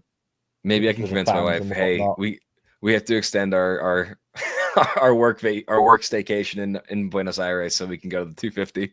If it was a major, it's an easier sell. 250, tougher one. Alcaraz with a very strong serve there. There we go. Yeah, I don't know why, but because I was like, I had no idea what these bottomless mimosas or whatever they're blooming called were. I just looked it up. It looks like a Bucks Fizz in the UK. Wait, what do they call it in the UK? Bucks Fizz. We usually have them at Christmas. Bucks Fizz. Bucks Fizz. Yeah, sort of like champagne. Or like that's kind of fun to say. Mixed with it. Oh, I'm gonna be like real classy now in social things. Like, oh, I'll have a Bucks Fizz instead of a mimosa. You're probably going to get a funny look if you said that in a US restaurant. What's a Bucks Fizz? James, you ever get over the States? I'm funny enough. I'm going. My job. I'm a teacher. I'm a tourism teacher. And we're taking the students to New York in March. So going to be my first proper time coming over. The last time I was in stateside was for like 24 hours when my connection failed in New York. So I'm finally going to properly do New York this next year, which I'm really excited to do. I've never actually been and never properly been to the United States. As being European based, I've mainly done a lot of European places and a few of the Middle Eastern places. It's an amazing city. It's not so different from London. It's a little bit louder, a little bit stinkier, a little bit angrier, and everything costs more. But the food is definitely better, respectfully. And we got some great range of sports. We've got an acquired taste of food in the UK. So you'll be there during both basketball and hockey season. So I think there'll be some good sporting events as well if you want to see. Well, I badged my boss who's putting it together to see if we can at least try and do some sort of sporting event, and she couldn't find something that would match, which is really annoying. I mean, I did sneakily say, could we go to the Arthur Ashe Stadium, take the kids to the Arthur Ashe Stadium and whatnot, and that got shot down. So what do you mean when we go to the? What a shame! What a shame. Alcaraz here having a little bit easier of a time with a serve, perhaps, maybe not. Let's see if he gives the deuce here, if he closes this game out.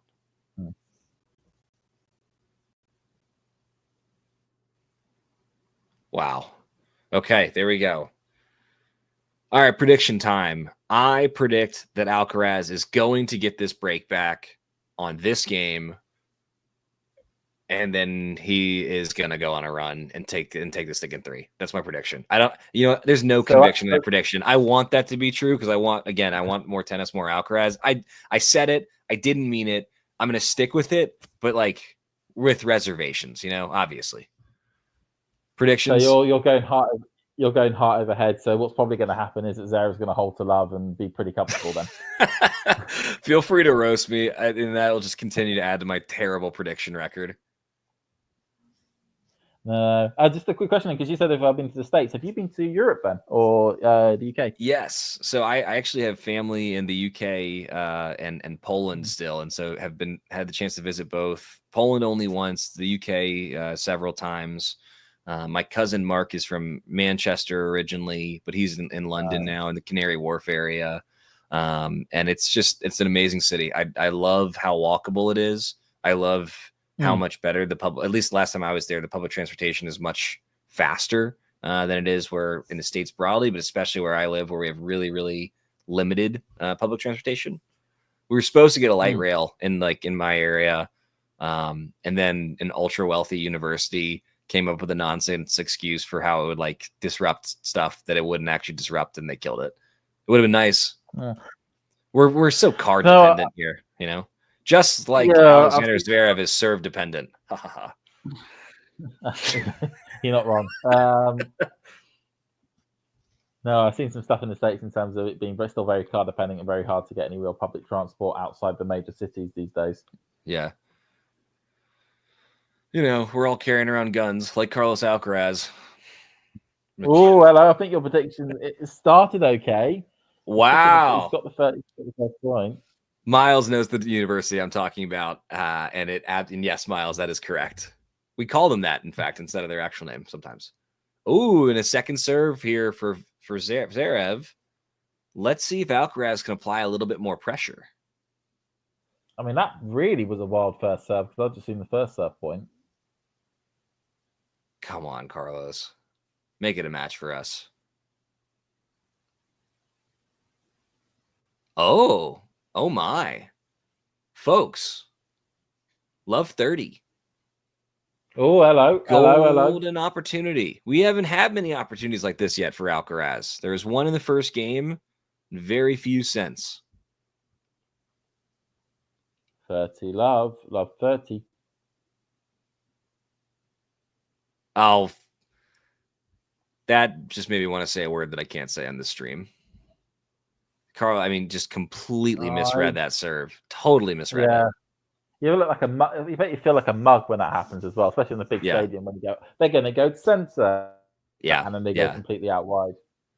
Got to give credit where credit's due.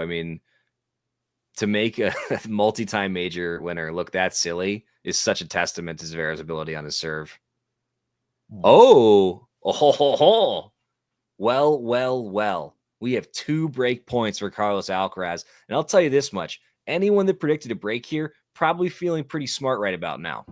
It's why it's important to make dumb predictions, because every now and then you might be right. And then those people that went for a hold to love for Zverev is going to feel a pretty bit of a mug right now. Did I just see that stat correctly? This is his first break point of the match. Yes. And he's got a second serve.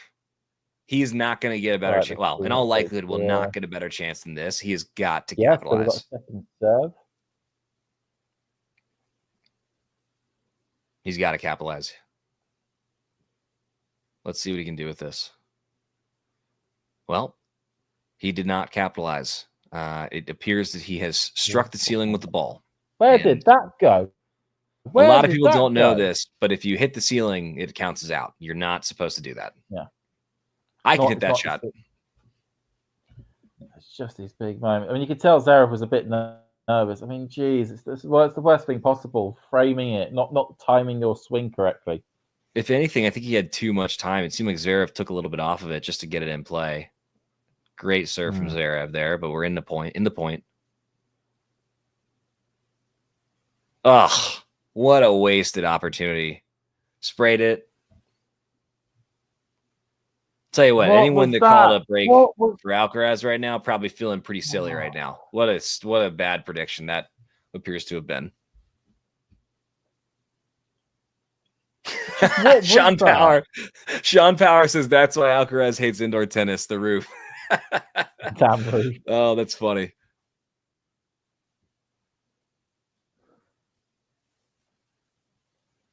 Okay. Another second serve here. Can Alcaraz continue to apply pressure on Zverev's serve?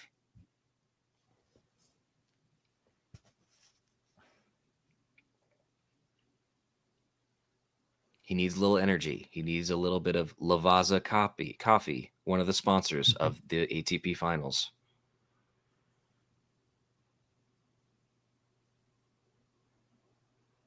It's always a big question, actually. Who sponsors these tournaments? I just don't even know. I just don't know what to say. I mean, Alcaraz, he's just not finding it at the worst moments. You know, like there have been opportunities for him. There have been moments of brilliance, and he just can't seem to string it together right now. And again, I think he's gotten over an illness. It might be nothing more than that, but it's frustrating to watch. Unless you're in Alexander Zverev's box, in which case it's probably fantastic. Okay. Yep, there it is again. Yep. There it is. Look, Alcaraz had some golden opportunities there. He got more second serves than he normally does on the Zverev serve, especially when Zverev's serving at a 79%, 80% clip. He had 2 break points. I mean, and he just didn't make the most of them. I mean, at this rate, it's very much looking like we got in terms of for the entire tournament that we've got this collision course between Zverev and Sinner at the moment. Yeah. Arguably the 2 best hardcourt players of this year. I think if that is the matchup we get, I think Sinner's going to roll him. I think he's just on I just don't think that Zverev can hang with Sinner at his best right now. But I think that's true for Alcaraz and Sinner broadly. When they're at their best, Djokovic is the only one that can really find it.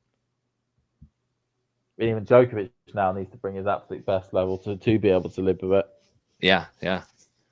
His doing the splits, Jean-Claude Van Damme style. Shout out to Dave on the net game.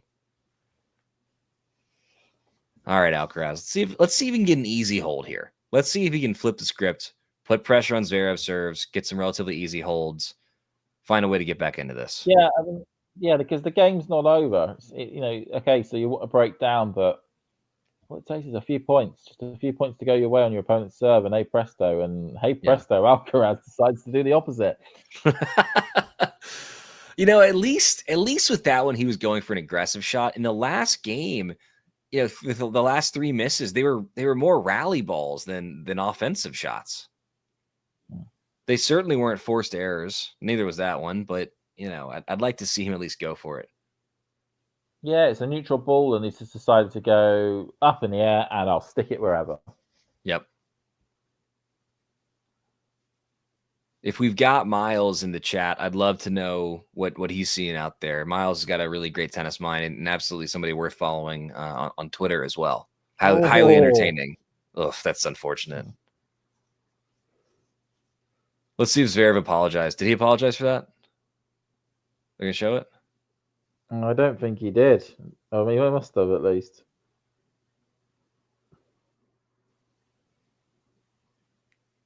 Even whiffing on that, it looks so athletic. The behind the back attempts, a little casual for this stage of a match, considering the stakes. But there we go. One of the things that Alcaraz needs to remember is that he needs, at least if he can, win as many games as possible this set, to make sure that he gives himself the best possible chance, if just in case Rublev can do him a favor in straight sets tonight.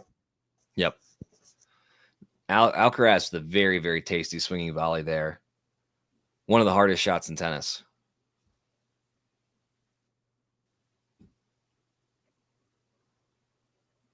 I'm going to try and do some calculations. Okay. 30 all.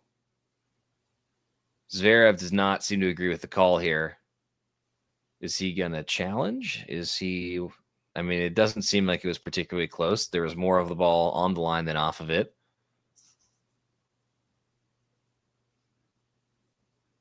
Let's see how much this sticks with Zverev here. 40-30 Alcaraz, serving to close out this game. Zverev didn't like that call. Let's see if that distracts him. Helps Alcaraz get back in it. All right. Zverev looks nonplussed. You know what I think probably would help him feel a little bit better? If he subscribed to the United Road podcast for all things Manchester United, which I highly recommend if you're a football fan, that everybody else do. For me, that's not my kind of football, but you know what? It's a global sport, and I wish it was. My ancestral home team is Man United. In fact, I've got that's where some of my family was from. James is Manchester. Fantastic accent. Wicked. They're great accents, the Manchester accent. My favorite is Birmingham. How was that? Did I get it right? What does the Birmingham accent sound like? Birmingham? I don't know, mate. That's terrible. All right, give me Liverpool. What's Liverpool? Liverpool. You're getting there. Liver building. Liverpool. Say Alcaraz needs to step it up with the Liverpool accent. Let me hear this. Alcaraz needs to step it up. I don't know. No. I'm now going to my natural one. My natural accent originally is Yorkshire, so I can get quite broad that way. So I'm feeling under pressure. That Alcaraz lad, he needs to. Now that actually sounds a bit Mancunian. I don't know what's going on here. Speaking of the pride of Manchester, I will be seeing the brothers Gallagher not once but twice over the summer, should they manage to not break up before then. Once in New Jersey and once in Chicago. And I cannot wait because they are my favorite band of all time. Shout out to all the Oasis fans. Yeah. Yeah, they're a real champagne supernova of a band. Good one. Definitely. I'm going to be consuming some cigarettes and alcohol at the shows. You're going through the names there brilliantly. 22 plus. Sometimes you just got to roll with it.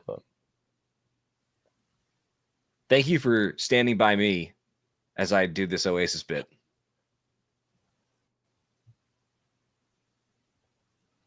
Six plus 6, 61. So 22 plus 4 plus 4. Oof, close miss from Zverev.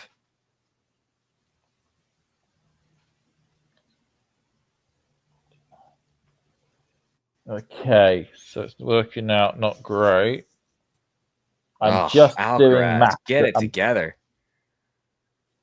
Alcaraz just tanked one in the net there on a second serve. Well, not a bad second serve. Just a ball that he absolutely could have had a shot at going offense with, and certainly probably should have made. Can we blame the nose thing? Is that a no? I mean, I don't know. 40 love now for Zverev. Absolutely cruising this service game, as he has in most of them. Alcaraz still trying to find it, hanging in there, but not on track to get the result that he needs and wants. And there's a world in which he doesn't even make it out of the group stage. And I think it's time for us to start preparing for that. And that's where I've been doing some mathematics. Maybe successfully or unsuccessfully. So at the moment, if it's currently on course for Alcaraz here to lose 6-4 in this set, which would mean that he would be on around about 45%, just above game percentage in terms of number of games won. So looking at it and looking at what then he would need Ruud to do, Ruud would have to win no more than 5 games and a straight sets loss tonight. Ruud would have to win no more than 5 games in a straight sets loss to an 0-2 Rublev. Okay, well, so 6-3, 6-2 would be or something like 6-4, 6-1, that would be okay. That would get Alcaraz through. If it's a 6-3, 6-3, he's out. Anything even as a like that, famously bad predictor who predicts with my heart, not my head, I can't even get there. Like, if Alcaraz does not find a way to get back into this, he's cooked. He's, hey, start preparing for Australia and the Charlotte Invitational. It's a doubt. I mean, the big thing was that Alcaraz needed a set. He needed a set today, and he doesn't look like he's going to get a set. Yeah.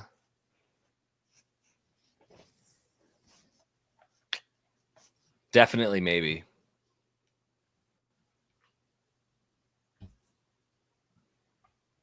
But he looks as though he's at least going to try and ask the question. He's at least going to attempt to ask the question. Come on. We want another set. I got to go if there's another set, but I would pop back in after my work thing is done. Cross court, forehand by Zverev. Pop backhand there. Second serve coming up.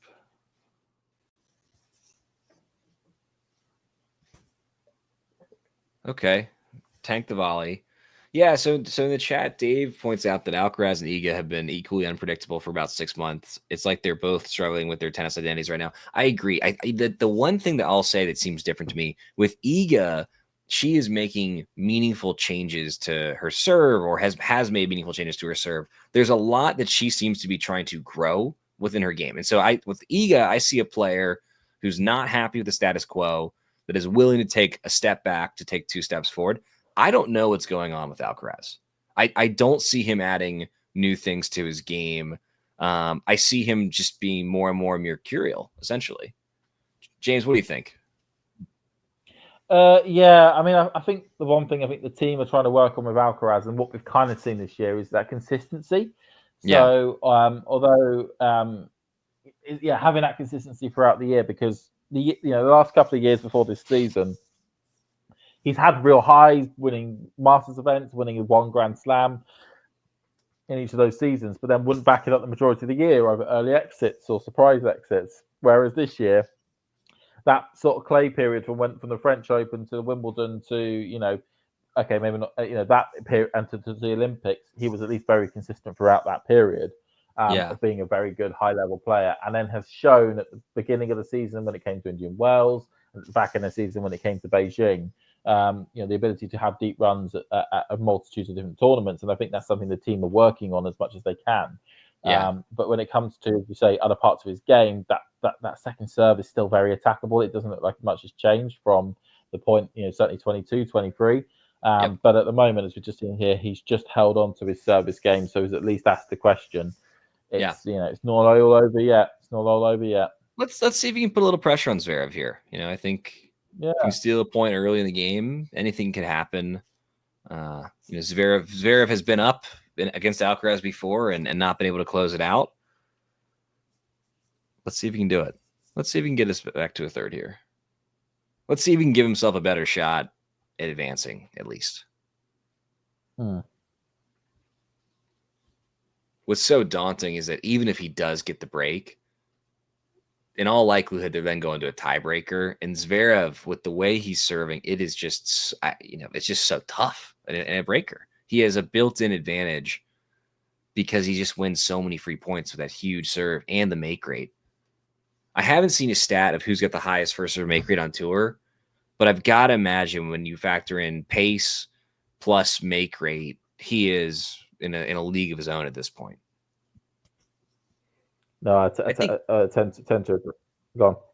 If I'm Team Alcaraz and I am like an amateur with no relevant experience whatsoever, so take this with a grain of salt, the thing I would focus on is getting him back to having fun on a tennis court. He, for too much this season, has looked like he's not having fun. And there's a world of difference when he's smiling and laughing versus when he's not. Now, maybe he's not having fun because he's not winning at the clip that he's hoping to, but the coaches and the team around him, they've got to find a way to have him find that joy again. I also think with both Carlos and Iga, they're young. They have new non-tennis commitments, right? This is the thing that doesn't get talked about enough. They have sponsors.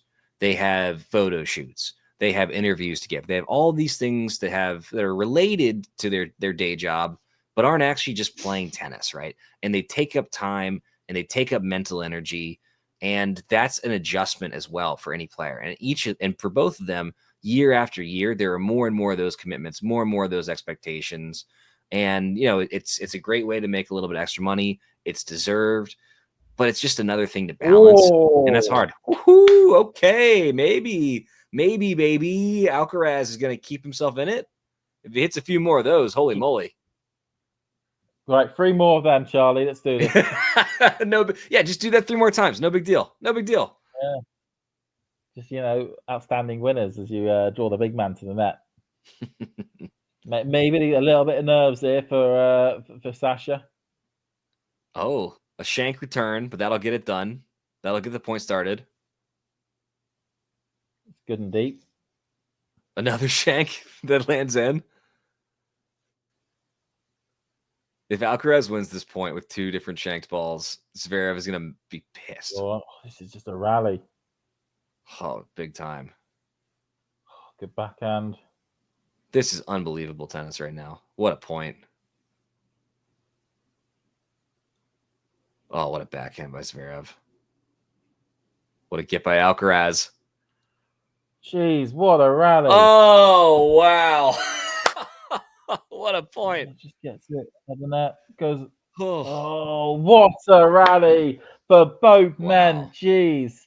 Wow. I'm surprised Charlie's not doubled over with it. How his lungs must be feeling at the moment after that, after the amount of running around he did there. Yeah. I mean, I give him credit. He didn't shank it. He didn't spray it. It was a lot of consistent balls there. Oh, he just was. Zverev was just solid. It was just the brick wall at the back there. That's the level that these guys are capable of. I mean, that's you watch 2+ hours of tennis for that point. What a point.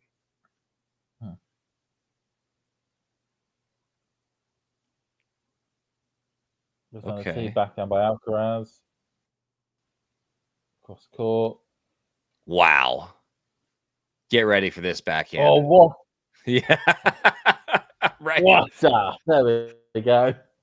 Holy moly. There he is, getting the crowd into it. Okay.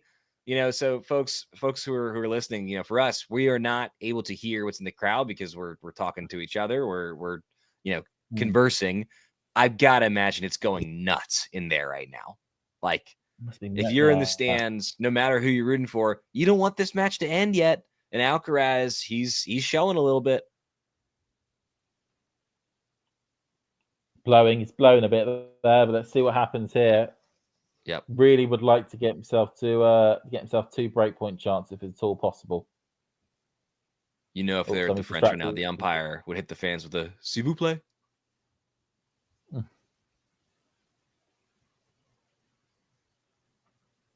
There's somebody in the crowd again. He's got into Zverev's head. He's got into his head. Little karmic retribution maybe for whatever was going on with his box earlier. No. Oh. Couple neck cords and shanks have gone Carlos's way here, and that certainly doesn't hurt. Oh, did he miss that? Close call. Close call coming up. No.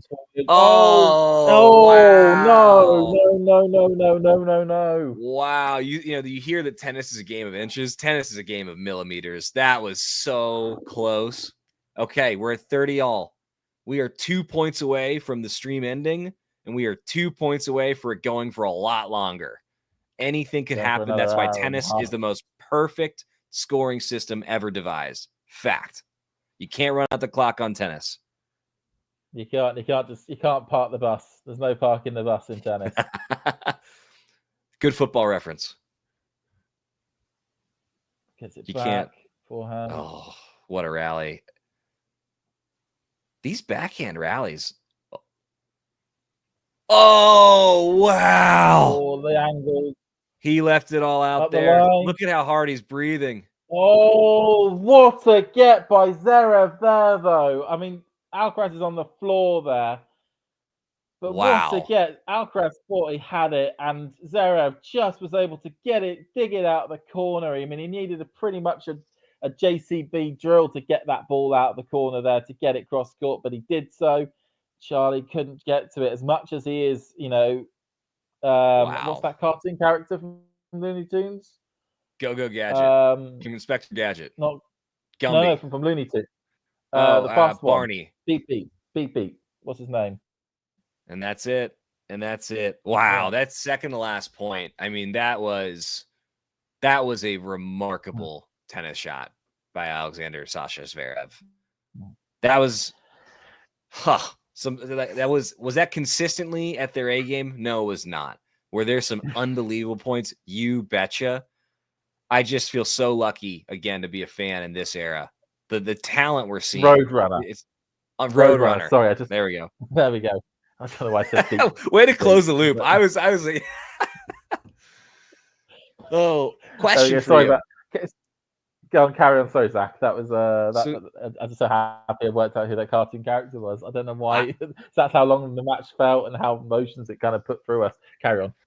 So Zverev, a lot of hair there. I wonder if he's going to take that into Australia, because I got to tell you, like I grow my beard out in the winter. It gets hot when it gets hot, right? And so I don't know if Zverev will get a haircut, but just food for thought. Anyway, great match. Well, pretty. What letter grade would we give that? I'd say like a B. That was a B match for me. Yeah, I'd say maybe B plus. B plus. That second set got a little spicy there.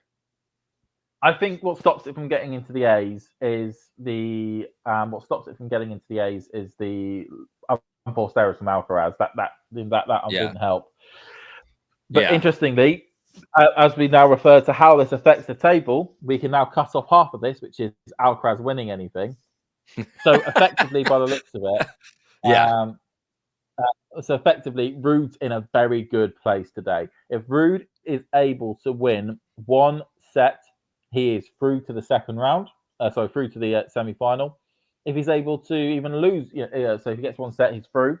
If he loses in straight sets, as we've worked out, if he's able to win at least 5 games in a straight sets loss, he will go through. Hang on, 5 games. If he win 6 games or more in a straight sets loss, then he goes through. So 6-3, 6-3 is enough for him to get through. I think we're in a position at the moment where we pretty much know who's going to be in the semi-finals. Zverev has won the group, and at the moment, unless Rublev is able to pull out a stunning drubbing of Runa of Casper Ruud, is very much going to be a case of it's going to be Ruud who's going to be going through in second place and making his third semi-final at the ATP finals, which is remarkable for the guy. And as we pointed out here, 13, a nice number of wins this season. Really nice season for Zverev, isn't that? Pretty 69 wins, you said? 69 wins, and it looks as though he's probably going to break 70. He probably is going to break 70. We'll see. Because who do we think he's going to get next? But he's playing Taylor. He'll play Taylor Fritz in the. That's the first semi-final sorted. So that'll be Taylor Fritz that he'll play in the semi-final there. I suspect they'll make that match the day match, and then Sinner's match against what is most likely Casper Ruud is going to be the night match on Saturday. I suspect, because they like sticking Sinner in the night matches this week. I gotta give a little bit of love. Got to give a little bit of love to the chat. Dave, thank you as always for joining. Your comments are insightful, and it's always a pleasure to have you on any stream, but I especially enjoy having you. Terry, thank you as well for the shout out. Glad we could entertain y'all. It was an entertaining match. It was a pleasure to be here with y'all. I think that one of the folks in the chat commented they really want to see the interview with Alcaraz after the match. I totally agree. It's going to be really, Alcaraz is not the type to blame it on being sick, but I think that we'll get some hints onto what his level's at physically. This is a great post they're putting up there. Zverev, it's true. Look, Zverev made some incredible shots under pressure. In the tiebreaker, when Alcaraz got those 2 mini breaks back, it felt like, oh, here we go again.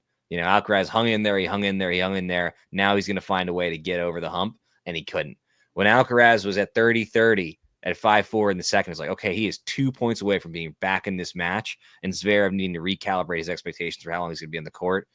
Got to give credit where credit's due. Zverev delivered.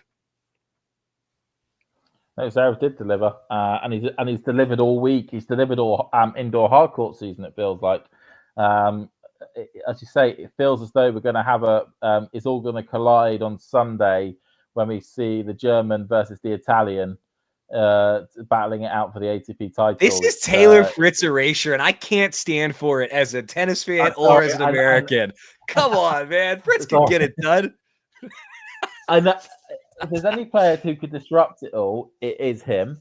Given the head-to-head between Zverev and Fritz, it just feels like it's written in the stars, though, for us to have a Zverev Sinner final. I don't know why. It just feels like that. In the U.S. Open, the match that nobody wanted. Wait, did Fritz get to the final of the U.S. Open this year against Sinner? Am I remember that correctly? You're the American. You tell me. I don't know. Fritz is, okay. If we're being totally honest, Fritz is a great player. He's a top 10 talent. I think even the biggest American homer doesn't think that he's gonna win a major. So I'm trying to insert him because I want there to be a good match of him versus Zverev. He's gotten it done before, pretty good head to head, but I don't really think he's gonna. I think you're exactly right that we're on a Zverev Sinner collision course. Let's see if Taylor can get it done. Dave's correct that he did fix his hair. I got to tell you though, I liked the blonde Taylor Fritz. I thought that was a pretty fun look. I've long thought about doing the bleached hair with the big beard, kind of like a Benoit Paire did for a bit there, but we shall see. Benoit.